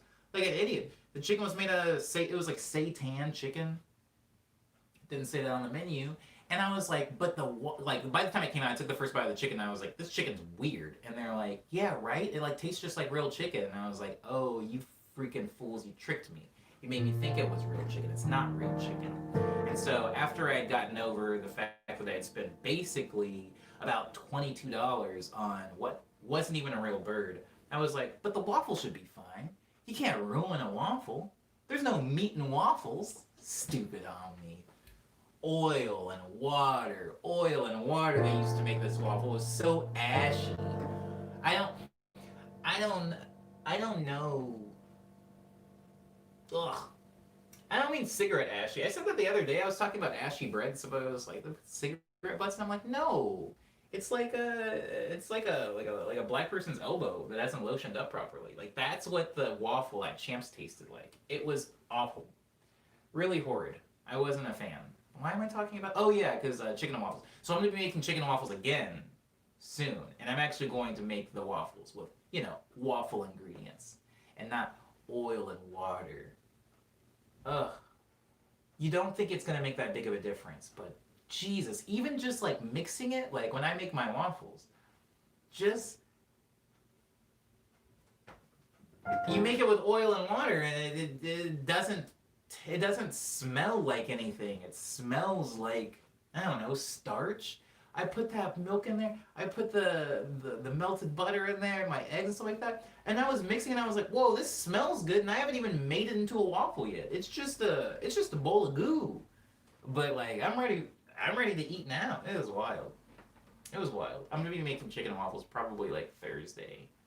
Probably Thursday. Um, Probably Thursday. I have a friend who's in town, and um, I don't get to see them.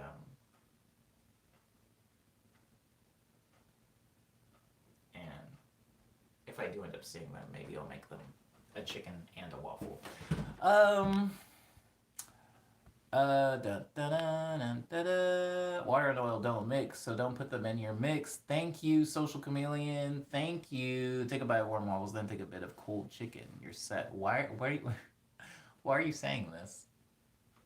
Um, As you adjust your expectations, then you can be pleasantly surprised if it's good instead of horribly disappointed. Thank you, Jesse. Yeah, always tell people when it's vegan. They thought you meant ash. Yeah, they thought I meant ash. They thought I meant like cigarette ash or like fire ash. Wish I would have thought of it sooner before I was already in waffle deep. Yeah, it's fine. It's fine. Yeah, I'll never go back. There are so many times, guys. There are so many times where I think I got here. You know why I think I got here? Because water comes out of my house. Water is free out of a house pipe. There's a pipe in our homes that just gives infinite water. And oil is also way cheaper than butter. I don't need to tell you guys that. You can buy like a giant, like basic jug of oil from like, I don't know, Walmart or Costco or something like that. Like an industrial size like jug of oil. And then, butter. Butter is more expensive. I don't need to explain that. But I think whenever I saw recipes that were for anything, whether the recipe was for waffles or the recipe was for cornbread or the recipe was for, you get it. Whenever I saw a recipe and there's like water or use milk, I actually don't keep milk in the house. So maybe that's the thing I should say out front. Milk goes bad faster than I can use it. Even if I just buy like a half gallon or a little like quart, it goes bad faster than I can use it all because I don't drink milk and I don't eat cereal. So in order for me to go through milk, I have to make like, well, a lot of waffles or a lot of bread very fast. And so I just don't keep milk in the house. And I don't really keep a lot of butter in the house. But butter actually, something I realized recently is it takes a lot of butter to make things.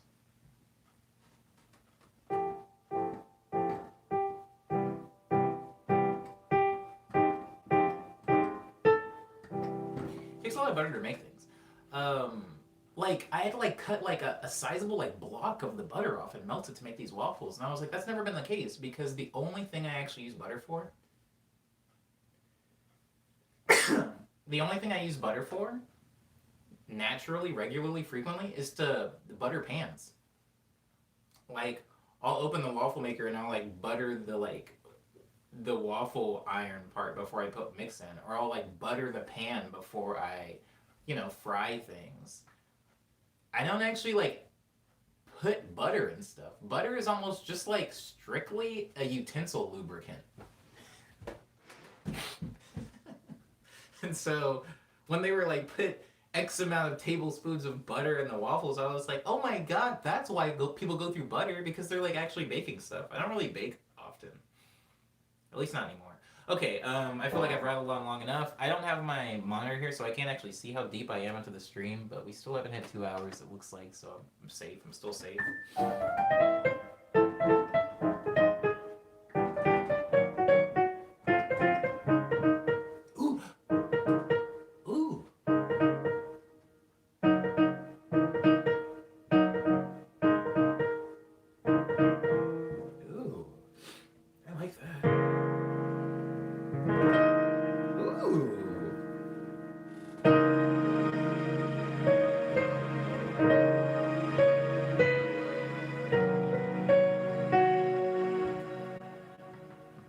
want to keep it.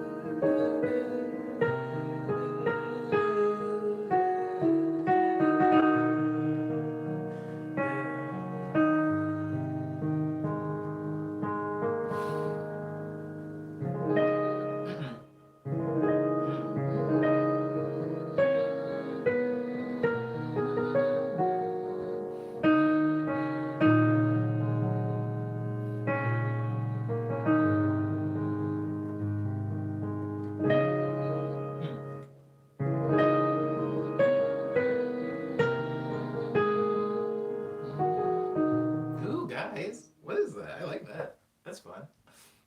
Oh, I'm gonna spend more time on that because I don't want to forget that. Sorry. If there was questions, I'll get to them in a second. Oh my god, I hate like I sleep with my windows open, and because it's kind of colder now, the mornings are colder. I always wake up with a slightly stuffy nose. Like I always wake up feeling like I have a cold, and then it goes away by, you know.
Guys, I really like this.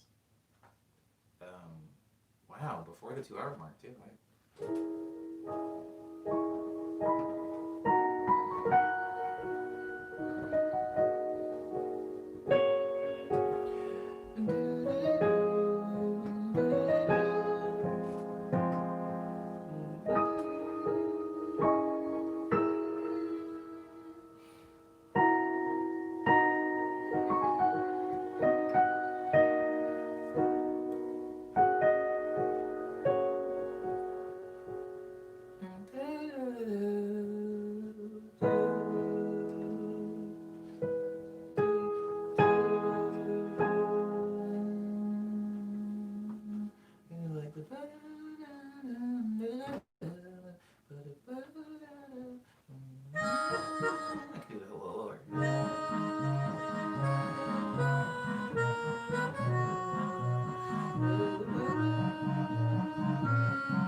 Oh,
crap.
Oh, no. Whoa, whoa, whoa, whoa, whoa. Da, da, da, da. Da, da, da,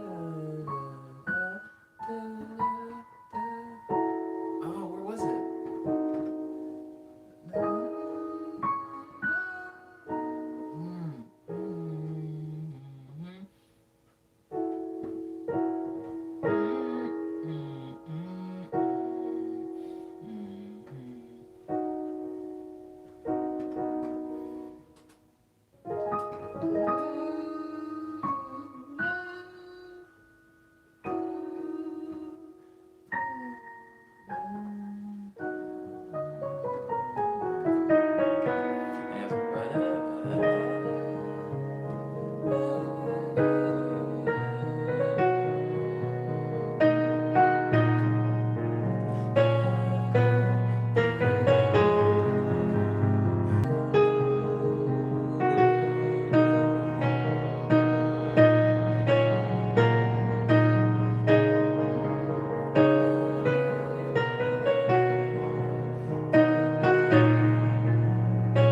Sorry guys. Yeah, sidetracked for a second there. I do like that though. I gotta turn that into something. Umi says almond milk gang. I do like almond milk when I'm eating cereal, which is pretty rare, but almond milk doesn't do to pancakes what like, you know, the real stuff does, what like mama's milk does, like the thickens. Okay, thank you for your blessing, Liana. My parents are addicted to tea, so every week I have to go buy 15 liters for them. Um, I hate getting something in my solo jam session because I always forget it before I can record it, says Liam. Ooh, talk about it, talk about it, talk about it. How I wish to be a first language piano man. You guys always seem to have so much fun while jamming out. First language piano man. What is that? I've actually never heard that term before. What is that? One day I want to hear Omni swear, says Umbe. Well, you may die waiting. Um, no starring stream is rated E10. Everyone 10 plus. Word up, word up, word up. I can't imagine Omni swearing. That's interesting though. Okay, so there's this movie, guys. There's this movie, and I promise I'm going to be wrapping it up pretty soon because there's only 6 minutes left of the scheduled stream. I do really like that though. I do really like that. That was an accident. What was I trying to do? Because that was an accidental chord. What was I trying? I think I was just talking to you guys. I was hitting random chords, and I stopped myself because it sounded cool. Oh no, I was going bebop, bebop, bebop, and then I went bebop, and I was like, oh, that's sick, bebop, and I was like bebop,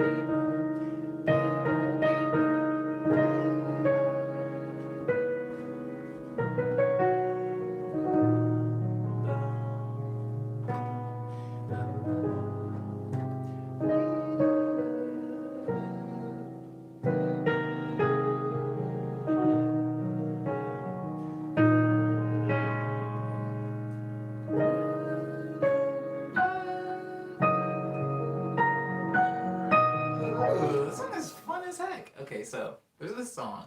I mean, there's this movie. Sorry, there's a movie called Tale of Two Sisters. It's a Korean film. Film.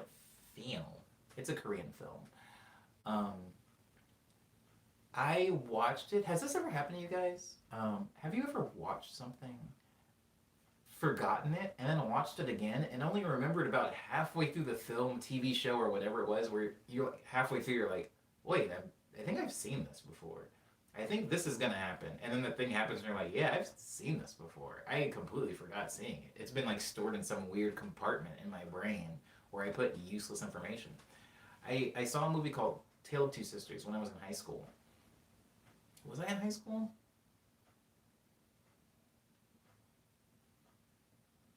Crap. I was in school. Like, I know this doesn't sound too important to the story, but I was in school because I remember going to my friend's place and we were supposed to work on school stuff, but we didn't. He was Korean and he would look at a lot of Korean like game shows. It was so weird. It was like he would look at a Korean show and he would explain and translate to me what was happening on the TV, like what was happening, like what the conversation was between the two characters, and I would just sit there like getting the translation. I would laugh. It was very funny, but thinking about it now is a really weird way to spend my time. But the point of the story is he would often show me Korean films, and I didn't have really any way of getting this. Like there wasn't like a lot of Korean films on like streaming things, and like a lot of like video streaming hadn't like taken off the way it is now. You know, I think they were all things like Netflix existed, Hulu existed, but they weren't nearly as like wild as they are now. Anyways, he was the one that showed me Old Boy for the first time. He was the one that showed me in this movie called Tale of Two Sisters. And he puts it on. He's like, it's a horror movie. I watched it and I was like, this is cool. This is cool. Um, and it was great. It was a great movie, but it didn't stick with me too well. You know, I didn't remember the name of it. It has some different name in Korean anyway. It doesn't matter.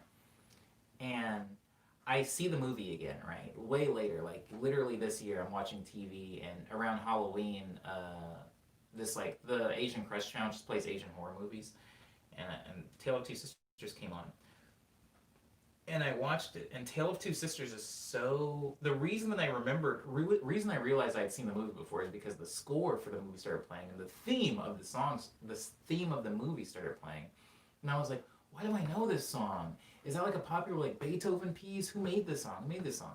And I was like trying to look it up, and it was like by some Korean composer I'd never heard of, and I was just like, why does this seem so familiar? And I was like, oh, one, I've seen this movie before, so the song is the one thing that stuck with me.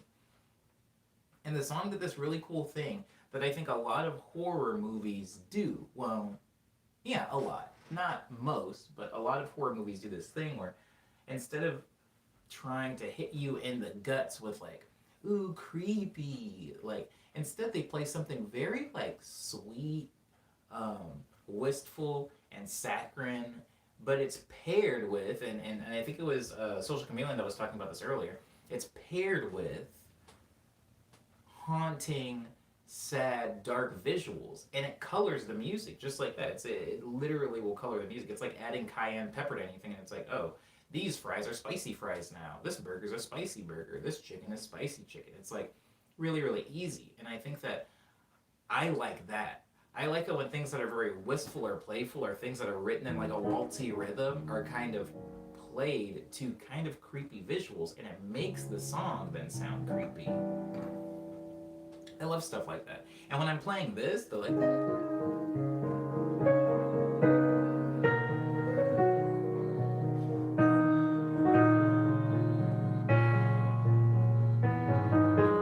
Oh, that sounds so creepy to me. It sounds like a beautifully haunted house.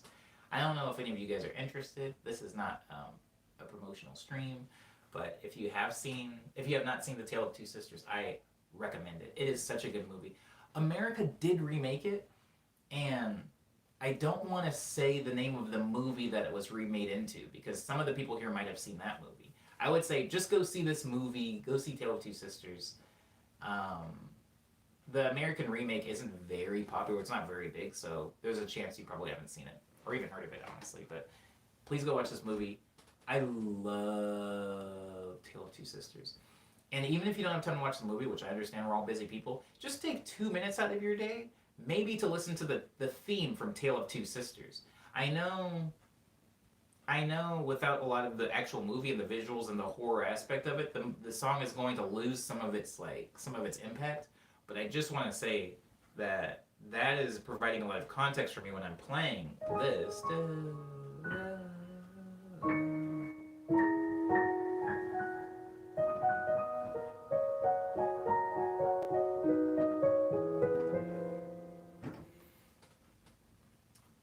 It's very pretty, but it's also haunting. Is anybody else getting that from it, by the way? Does anybody else get haunting from this? Or is it just me and my experiences informing me?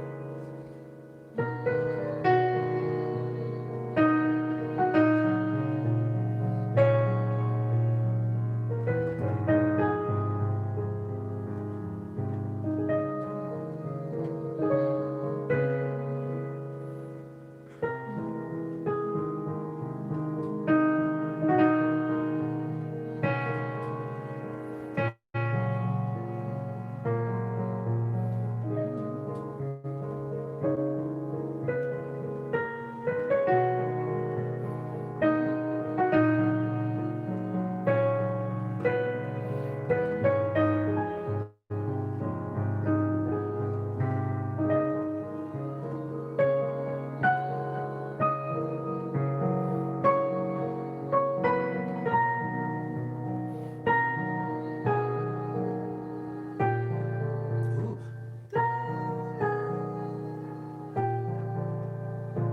Ooh, I'm gonna do something weird there. That's not the chord. That's not the chord I want, but.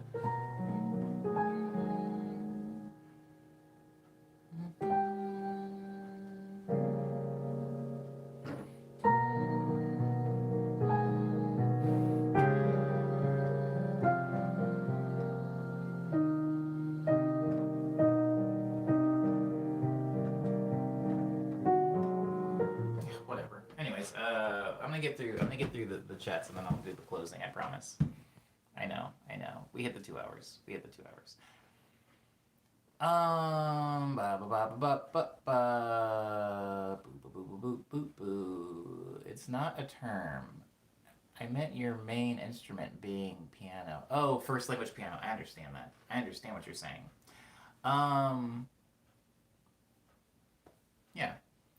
Um, Piano is my main instrument. It wasn't. It wasn't. I feel like it's important to mention that it wasn't. And I did start playing on bass guitar. That was actually my first like instrument I was performing on. Um, but yeah, I think it's safe to say that keyboard and piano has become my main instrument. And I think that a lot of that has to do with its versatility and my ability to be able to play it alone. I'm not really a part of an ensemble or a band anymore, and I am, playing something like a bass clarinet, while amazing, I just don't feel like I would be able to arrange live as proficiently as I can with something like a piano. But um, definitely pick up a keyboard or something like that. I would say I would say within like a year's work, you can be as good as I am because I'm not trying to improve. I'm improving at a very gradual, natural pace. Um, and I feel like if you were like about your business and just wanted to get really good at piano, you'd probably be as good as me in like, I don't know, like 15 months. Okay.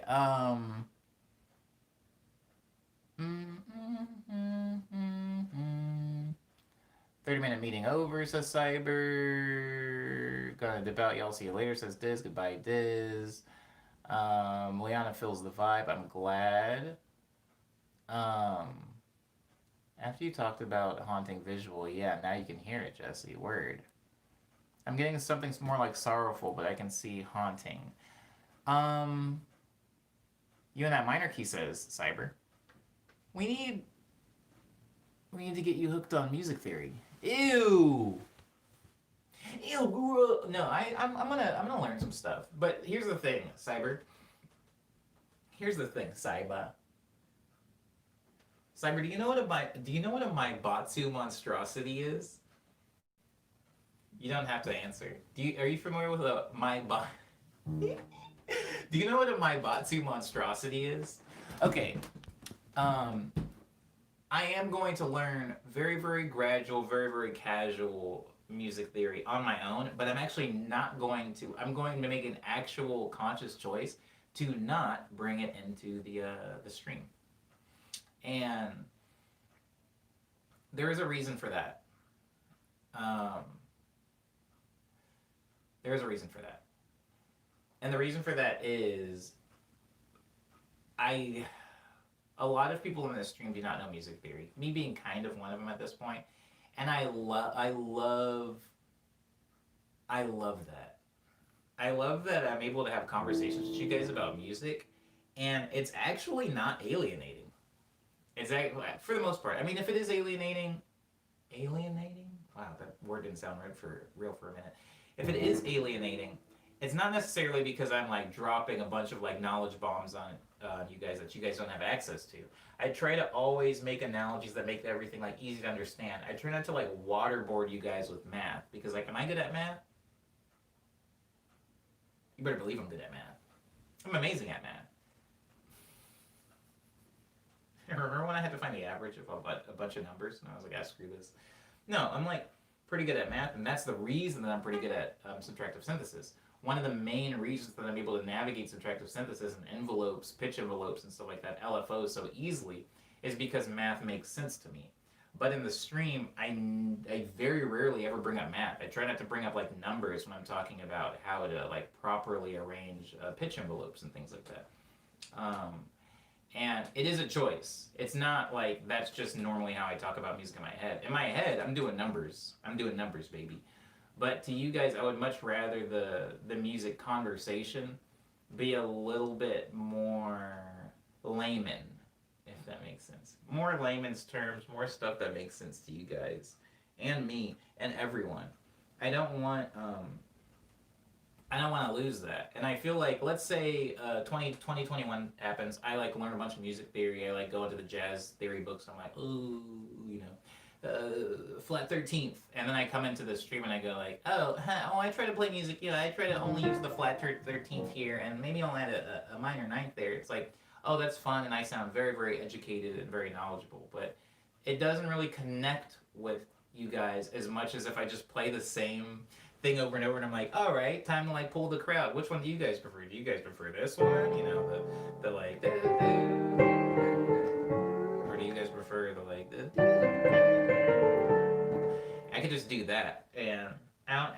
to burden you guys with a lot of like stuff. I think that a lot of music theory, especially being able to write and read music, helps you a lot in being able to communicate with other musicians. But I don't think of the stream as me always communicating and fellowshipping with other musicians as much as just trying to make my processes and trying to make the way I see and experience music as understandable and relatable to you guys as possible.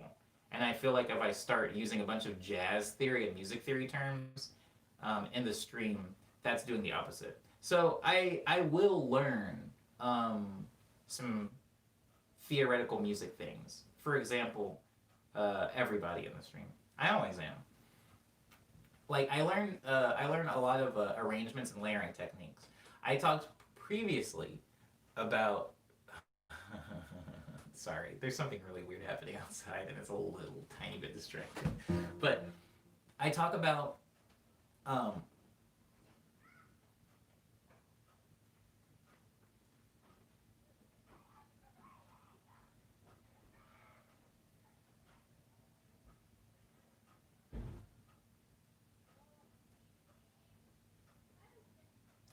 what was I talking about? Okay, so what I talked about was frequency ranges in instruments. Now, is there an actual science? Is there an actual science behind frequency ranges in instruments? Yeah, absolutely. Am I going to talk to you guys about it? No, not necessarily. Um, this isn't like a TED talk, and this isn't like an educational stream. You guys can do those all day. I feel like Andrew Huang is really good at those.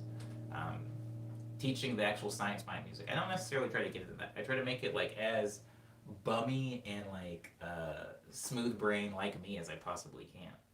And so I am learning things. People usually are like, you need to learn music theory. Not even necessarily cyber, more so like other theoretical musicians. And I got into this really cool conversation. Oh my god, I think Cyber, you were actually here for that. Cyber, do you remember when that curmudgeonly man came into a Periscope stream and he was like, R&B nowadays is trash. What happened to good R&B? Lindsay might have even been there. Do you remember that guy? Shouts out and love to him, by the way. But he said that and he was like, these kids these days, they just don't know how to make good R&B. Like, we need to get back to like Genuine. We need to get back to like, and I was like, bro, there's like plenty of good R&B. There's plenty of good R&B. And he was like, no, there isn't. And I named some people and I'm like, have you heard any of these artists? And I wasn't even naming like my homies, right? I wasn't even naming somebody like Mia Gladstone. I wasn't naming like an Eddie or I wasn't naming anybody like that. I wasn't naming Olu Bliss. I wasn't naming like big people. I wasn't even naming somebody as small as Masego. I'm like, do you listen to these people? How about SZA? And he's just like, nah, I never heard of that. Never listened to that. I don't listen to that. I don't listen to that. And I'm like, well, real R&B exists. You're just not exposed to it for some reason. And maybe that's not your fault. Maybe that's the algorithm's fault. I don't know. But I had that conversation with him. And I think that in his brain, he had kind of locked into what is music theory and what is R&B and what is quote unquote real music. And I think whenever somebody talks to me about music theory, I think that the big failing of music theory is that I guess that that like pokes into like Adam Neely's video where he's like it shouldn't be just called music theory, but music theory is poorly represented to be the theory of music when it's not. And I think if we're really talking about music theory, there's a lot of things that I've learned. The science in putting together plunderphonics vocal things is rhythmic. Do I sit there and I tell you that maybe I should actually do that? There's actually a reason why I cut the vocal samples the way that I do in plunderphonics tracks, when I'm making the plunderphonics tracks. To me, I feel like it's obvious to you guys because I do it the almost exact same way every single time, but maybe it's not obvious. Maybe you think that I'm just like opening up vocal things and I'm like chop, chop, chop, toss, toss, toss, random, good, everybody's happy. But it's not necessarily. There is a theory to that. And it is music. And so it's a music theory. There's also music theory that I implement when coming up with specific chords for a breakdown or when coming up for specific bass lines for the chords. There's also music theories when I'm talking about, like when I kind of like pulled the audience. Remember when I was trying to come up with the difference between like Which one should I do, guys? Should I go,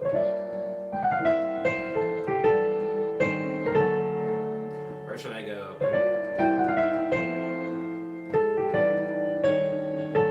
I talked about those two different ones. Now I was like, A, B, or 1, 2, 3, or 4. Like we did that, and there is a theory behind why I was choosing those specific options and offering them to you guys. There is music theory. Music theory is very vast. Music theory isn't just knowing um, a third, a fifth, a seventh, a flat ninth, perfect fifth. It's not necessarily just that. There's an entire theory that just goes into like writing an ARP. I don't know how many of you guys have been in a stream when I've written an ARP, but I try to do it at least once a stream. There will be like an ARP time where I just take a chord progression and then I pick out specific notes that I want to be the ARP. And there is a very, I won't say that it's, well, it is pretty complex. It's just that I do it a lot, so it doesn't feel complex to me. But there's a pretty complex theory in why I'm choosing those specific notes in the ARP and what meter I'm choosing those notes. If I'm choosing like the little 4 notes or if I'm choosing the little 3 notes, or in the way that I'm arping them, if it's a downward arp, if it's an arp that uses octaves, if it's an arp that's built specifically out of truncated notes, if it's an arp that has portamento in it, and how that plays with the overall energy of the song, or if I'm going to only use the wet of that arp, and because if you take an arp and you put reverb on it, and you take away all of the dry signal, and you just turn up the wet signal, and you have the decay up really, really high, but it's a very tight arp, in its arrangement MIDI-wise, what you're actually making is a chord atmosphere, because a lot of those notes that are happening so fast to each other, the delay of the reverb causes them to kind of like overtake each other, making a chord. But the difference is when you're actually playing a chord, all of those notes actually have an attack. They have an attack, but if you just take the reverb from a chord and only the wet signal from it, and you overlap a lot of the decays from it, none of the notes in that chord have an attack, and instead it becomes an overall atmosphere. You basically make a color of the atmosphere. Think about the difference between having a banana in a room or having a banana scented oil diffuser in a room. You know, the whole room is going to kind of smell faintly like bananas. Or if you go into a room, you can go like, there's a banana right there. Get it out of here. And they remove the banana and the smell's gone. It's the very different thing. You no longer just have an actual chord in the song. You now have a kind of harmonic atmosphere to the song. And that's a huge thing when it comes to like mixing a song. It's a huge thing when it comes to like soloing over a song. It's a huge thing also when it comes to arranging chord progressions. You can have a harmonic color of the song. Like I can hit this chord and just have that arpeggiated, right? All wet, no dry. And I could actually hit chord progressions on a piano on top of that. And it won't sound out of key if I'm hitting a different chord on top of another one. There's all kinds of theory that I regularly infuse in my music. But I think that because I don't know off the top of my head how to play like an E minor 9, because that's just not what I call it, people are like, you need to learn music theory, bro. Like, I feel like that's like the next step for you. And I agree, it definitely is a step in a direction. But even once I start to learn that stuff, I'm not going to bring it into the stream, guys. I'm not going to bring it into the stream. Because it doesn't feel productive to me. One of the coolest things that I experience in the stream, guys, is when I say something and somebody understands what I'm saying. Not because we went to the same school or because we read the same books, but when I say, you know what, it's really weird listening to your old music and you have this kind of out-of-body experience of like, oh, I'm not that person anymore. And somebody's like, hey, I don't make music, I make animation, but yeah, that happens to me all the time. That's a cool thing. And I feel that like I want to try to live in a social space that's more relatable in the stream. Or else I would just kick you guys out of the stream and have a stream specifically of me and all my producer friends. But that's obviously not what this is. What's an E minor 9 sound like? I don't know. I'm sure I've played one though. Okay. We're at 217. Is Jev Lee in here? Jesus Christ, the sun is right on my phone screen. I can't see anything. The marketing is bad, says Jesse. I assume talking about the R&B thing. The study of music and making of music are related, but it doesn't need to be sold as necessary. I agree. I would argue that right now. Oh my God! Sorry, this is wow. The clouds really did leave me here. I would say that they have in recent years. I feel like they've become more and more and more um, removed from each other, right? Because something like SoundCloud exists, something like Ableton exists, where now like people are like, yo, as long as you have a laptop, you don't even need a musical instrument to get into music now. And so I feel like it is more spread apart. I just think that I'm gonna get to what I'm gonna say. I'm gonna kind of close out the stream with it. But that is a very good point, Jesse. Um, you already bring it in the stream. Word. Uh, who is that? Mm, mm, mm. Did I play keyboard 266? I did not. I'm gonna play it now and then say what I was gonna say. As soon as I remember what that was. Marketing. Okay, so I think that 266. Oh, this sucks. Did I ever play 265? Sorry. Oh, that's way better. 265 is called pick bass.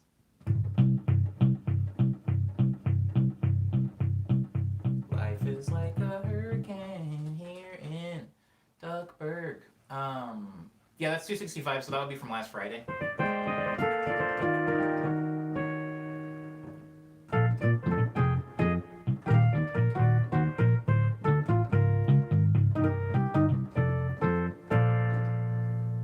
And then 266 is today's. Ooh, it's grown on me now. Very muted. Oh, that's so sick.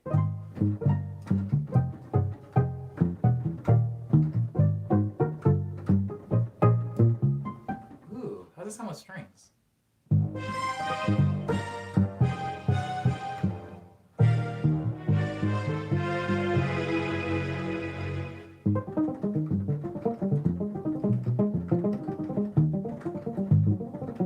I wish it was louder. But anyways, that's 266. The point that I was going to make is I feel like something like music, it's... Some of you guys are in the stream. Some of you guys are in the stream when I talked about mixing. And generally how a lot of artists today, not even music artists, how a lot of artists are kind of just expected to be able to do roughly 10 to 12 things, right? You have to be pretty good at songwriting. Then you also have to be pretty good at performing said songs. And you also kind of need to be good at lyricism and vocal performances if you're making music that has vocals in it. And then you also need to be pretty good at mixing. You need to be good at just general gain staging. You need to hopefully at least have somebody to master your music or know how to listen to music and hear what a good master even is. You also have to be pretty good at promoting that music, maybe sharing it on social media. You gotta have social media accounts. You kind of have to do so many things if you're trying to be a musical artist. If you're also trying to be a visual artist, I would also argue you have to not just only be good at drawing. You kind of have to be good at marketing and also be engaging and fun or funny. It's a long list of things. But to bring the conversation a little bit back to music, because that's what the focus is, I think that within music, music used to be maybe a little bit more finite. And some of you will just have to forgive me for using that term. I know that the idea of notes is like infinite possibilities, but music used to be a little bit finite, right? There is a finite amount of instruments. Right now, there kind of isn't. Physically, yeah, there are only a certain amount of ways that we can perform music, but sonically, there are so many things that sound can just do. You can make an instrument out of basically anything. And before, there was kind of we had instruments. We had a lute, and maybe there was a piano eventually. And people were arranging music for instruments. You have to think about that, guys. People were arranging music for instruments. They would say, this is supposed to be performed by a piano. This is supposed to be performed by a cello. This is supposed to be performed by a human voice that has this range. This is supposed to be performed by a human voice that has this range. Music was arranged for the tools. something very something very, very pivotal happened in music, where music eventually started being arranged for nothing. And when I say arranged for nothing, like, just think of the idea of MIDI is so weird. MIDI is an amount of information, notes, that you can kind of put into a sound generator, and it'll generate sound for those notes. It's not like, and so now when I make a song, I can make a song with notes in a range that no longer is bound by a piano, or bound by a human voice, or bound by a guitar, or bound by a violin, etc. And so I feel like once that started happening, the avenues in music theory, what we say is music theory, got exponentially wider. It wasn't like a gradual cone opening. It was like it was a needle, and now it is just a football field. And there was a lot of things that came into that. Same thing with music recording. If you think of sound recording, so much extra theory got packed in. Now it's no longer just about the notes you hit and the frequency range of those instruments. Now it's about how can we cut some of the frequencies to make space for other ones. We're working in spaces that are digital. We're working in spaces that aren't real. Music was, for a really long time, performed in real, tangible spaces. Do you understand what I'm saying? Like, you went to go see an orchestra, and that orchestra was performing in front of you in a space. A tangible space that has character and quality and acoustics and walls made out of wood or made out of stone, or maybe there's no walls and it's open air. Maybe it's a cone-shaped building, maybe it's a circle-shaped building. All of this stuff matters when it comes to how you're going to be able to hear this music, guys.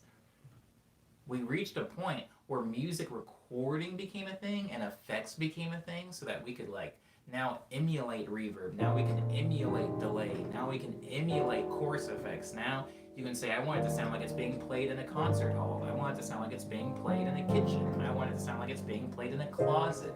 All of these things now are in, like, just completely, like, bucketfuls of information are now loaded into music. And now when you say music theory, it can mean so many things. But somehow, still, thousands of years, when somebody says music theory, they still conjure up the image of, like, a staff with some lines on it and some dots on it, and they're like, yeah, major seventh, baby. That's music theory. And it's hard for me. It's hard for me because I feel like for the past, I don't know, at this point it feels like 50 years I've been making music, but I'll just minimize it to the past 5 years. I was saying the past 5 years, just since I moved to LA. I've learned so many wild things about music. And the person that made Paprika and the person that made Vanilla, the knowledge gap between those two human beings is hilarious. It's a chasm of ignorance between that person and this person, the person that I was even just last year. And the person that made Vanilla and the person that made Dropout, also wild amounts of information that I just didn't know. Chord colors that I didn't know, specific mixing techniques that I didn't know, rhythms that I didn't know existed. So many things, even just drum sounds I didn't know existed. There's a whole thing about tuning 808s, guys, that I'm not going to get into. It's a nightmare. But I learned a bunch of stuff like that. And that stuff is not considered when people say, do you know music theory? I know what people are thinking when they say, do you know music theory? And it's not about subtractive synthesis. And it's definitely not about LFOs or oscillators or pitch envelopes or, it's not about any of that stuff. It's typically just about something that you're going to be able to realistically maybe play on a guitar, play on a piano. And so, do I know music theory? Yeah, I know a lot of music theory. Do I know how to play an E minor ninth? Actually, yes. But do I know what that is? Can I play that on command? No, probably not. Definitely not. And I feel like the E minor ninth part of music theory is, like, so small, and the rest of it is so large, but people will often, like, go, this part is whatever, that's SoundCloud rubbish, that doesn't matter. But if you got this, like, little gem, this secret of how to do a Coltrane change, oh baby, I will respect you so much. And it's just, I don't know, it's silly. But yeah, I understand when people say jazz theory or music theory, what they mean, and that I do not know. I do not know. I do like 266 though. I wish it was louder. I will say, Cyber, all of the sounds, what I'm kind of noticing is a lot of the sounds after 200 are really quiet. Like, that's, like, horribly quiet compared to, like, the piano sound.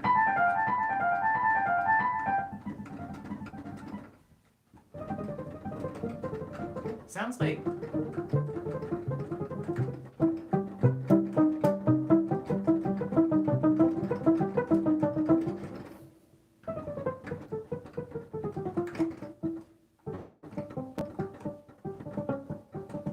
Stop it, Omni, stop it. I do like the 38 sound, though. 38 is something I come back to.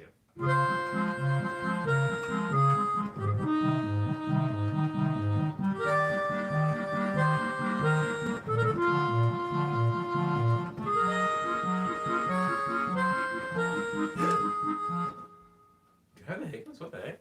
Okay, alright. I gotta get to the bottom and then I gotta close it out, guys. I'm getting glare, like wild glare on my screen. My screen. How did you learn music, says Social Chameleon? Just by messing around with the keyboard. Cyber's got it right. It's weird. I used to know how to read sheet music for the cello, but I don't remember none of that.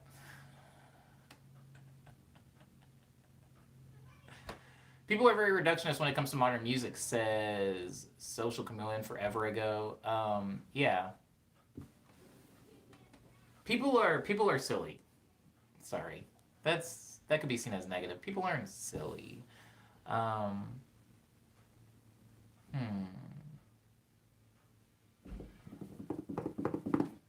Wait, hold on. Sorry, hold on. My whole life has been formal training. And that's dope, by the way.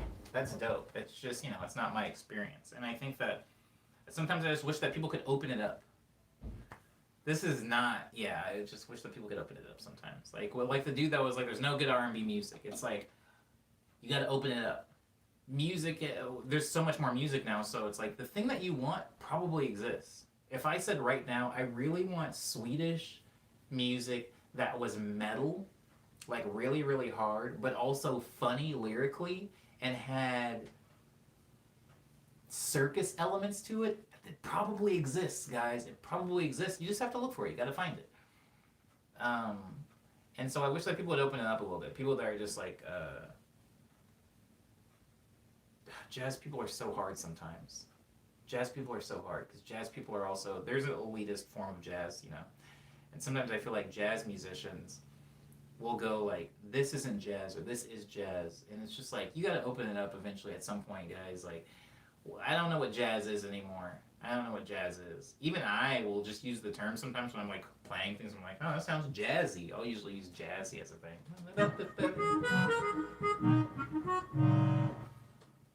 That was not jazzy. But anyways, sometimes I'll use the term jazzy. But you gotta open it up, The Mario theme song, is jazz. But I don't know that necessarily every jazz musician is going to listen to Mario soundtrack and go like, ooh, this bops, And so I just wish that people could open it up. I try to open it up, and I'm guilty of it too sometimes. I'm guilty of listening to something, hearing a type of music or hearing a song and going like, I don't even have to say it, but you know what I mean. Like I'm guilty of hearing it, like somebody playing a song for me, like, oh, check this out, this new thing or whatever, and I hear it and I'm just like, it's not for me. Is always my response. I don't want to say this isn't music or this isn't good because that's silly. It's just wrong. But like, I'll usually say this isn't for me. Sometimes I fail to find the appeal in certain sounds, in certain songs, certain bands, or certain ideas. But that doesn't mean you can shut it off. You got to open it up. And so, is there really good R&B music today? Yes. Does it sound like Genuine? Honestly, arguably, some of it does, but does the really good leading R&B sound like Genuine? No. Does that mean it's not R&B? No. That just means that R&B has evolved. Is somebody, what's a good example of somebody that can't play, like, does somebody that doesn't play piano but can make really good songs a musician? I would say yes. That's a little bit more divisive, I guess, because a performing musician, maybe somebody that performs music, but it's like, what is performing music? Preconceived notions of things. Sometimes breaking those things down can be good. Sometimes they can be bad. But I do think that when it comes to music theory, I will learn the same way I've learned everything else, guys. But I'll probably not make it a big point to bring it up in the stream. If somebody talks about chords, I'm still not going to say the names of chords as I learn them as I play them. Um, and instead, we'll probably default to just referring to them as whatever feels relevant to me at the time. Like happy chords, or crunchy chords, or sad chords. And I think that knowing music theory and knowing how to, the keys of songs is so important if you're playing with other musicians. I just happen to be alone in an island out here, so I never need to read anything. Who needs to know how to read? I mean, being illiterate is only bad if you have to read something. I know a lot of people that speak fluent English that, well, let me back up. I know some people that can speak fluent English but just can't read it very well. And turns out it's not the worst thing in the world. So yeah, I think it'll be fine, the music theory thing. But I will never make it a point, or at least that's what I'm saying now. You know, maybe I contradict myself in like season 7 or something. But I'm probably not gonna make it a point in the stream.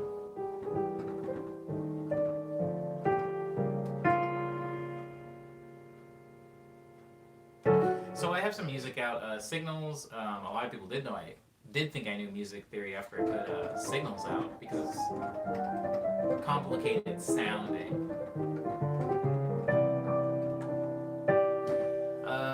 It's jazz music. I also released something called House of Omni, which is very collaborative. I released something called Tall Tales, which is pretty experimental for me at the time. And then I released the Dream series, starting with Nice Dream, followed by Love Dream, followed by Space Dream. Speed Dream. It's followed by Speed Dream, but Space Dream sounds fun. Uh-oh. Space Dream. Crap. Okay, anyways,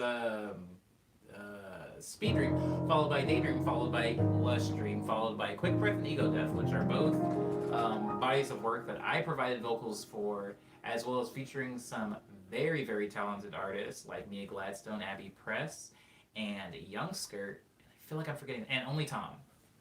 I always think of the vocalist first. It's a problem I have. So, anyhow, go check those songs out if you get a chance. They're available on Bandcamp, SoundCloud, Spotify, iTunes, Apple Music, Google Play, Amazon MP3, Tidal, Group, Deezer, Pandora, Napster, and YouTube. I also have some exclusive stuff on YouTube if you have 2 minutes. I have a 2-minute long video. Please look at it. Which video is it? I'll never tell. But it is 2 minutes long. Literally anything in the quarantines is about 2-ish minutes long. So go check those out if you get a chance. There's 8 of them. The most recent one is called Easy Go.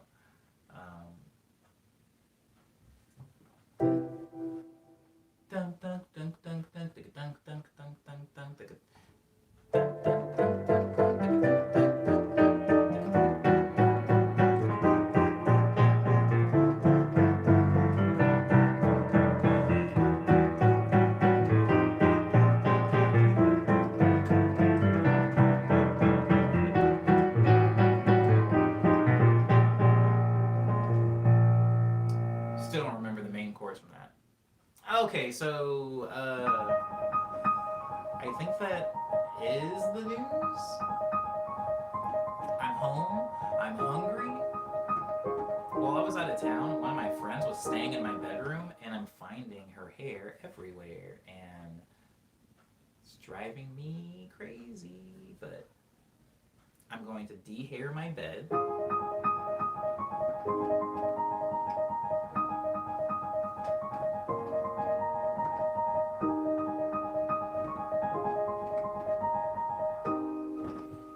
And I'm gonna make some waffles.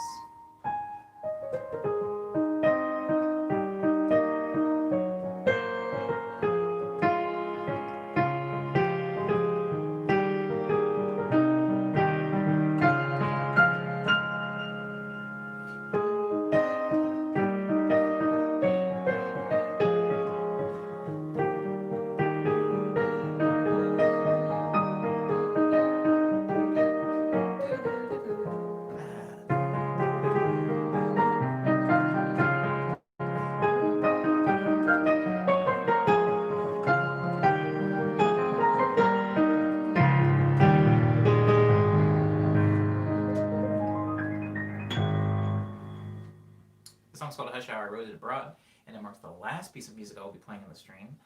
I will be in the, I won't be in the Discord today as much, because I'm on my laptop, and that's kind of like the main thing for me. No, I'll be on my desktop, because I have a lot of work that I have to do. Ugh. And I'm gonna finish it. So I will be in the Discord for a bit, for quite a bit today.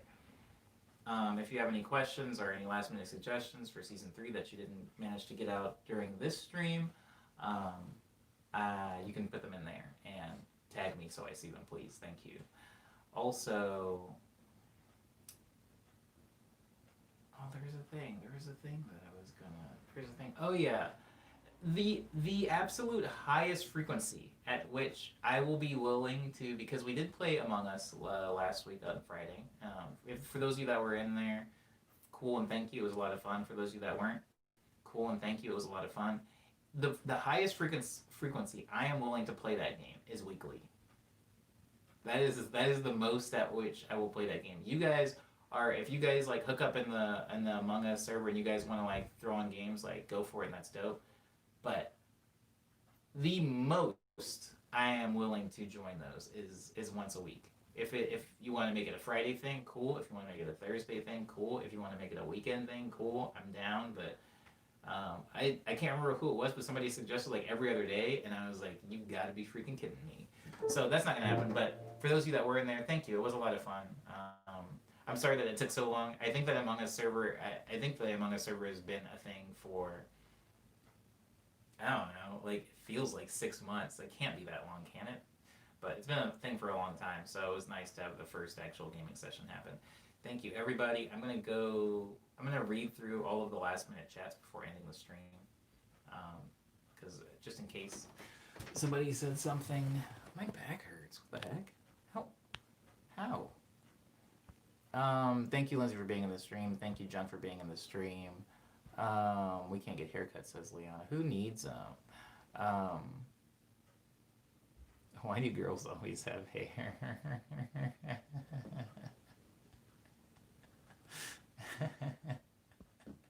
It's so annoying. Okay. I was making fajitas. I'll join next time. Word up, Liana. That sounds delicious. Since September, says Jesse, is when the Among Us server was made. Word. I appreciate you all. I hope you enjoy the rest of your Monday. I will talk to you in the Discord, or if not, I'll see you here tomorrow for Morning Medley number 267. I had a very small panic attack when I said that out loud for some reason. I'll see you guys here tomorrow. Abo.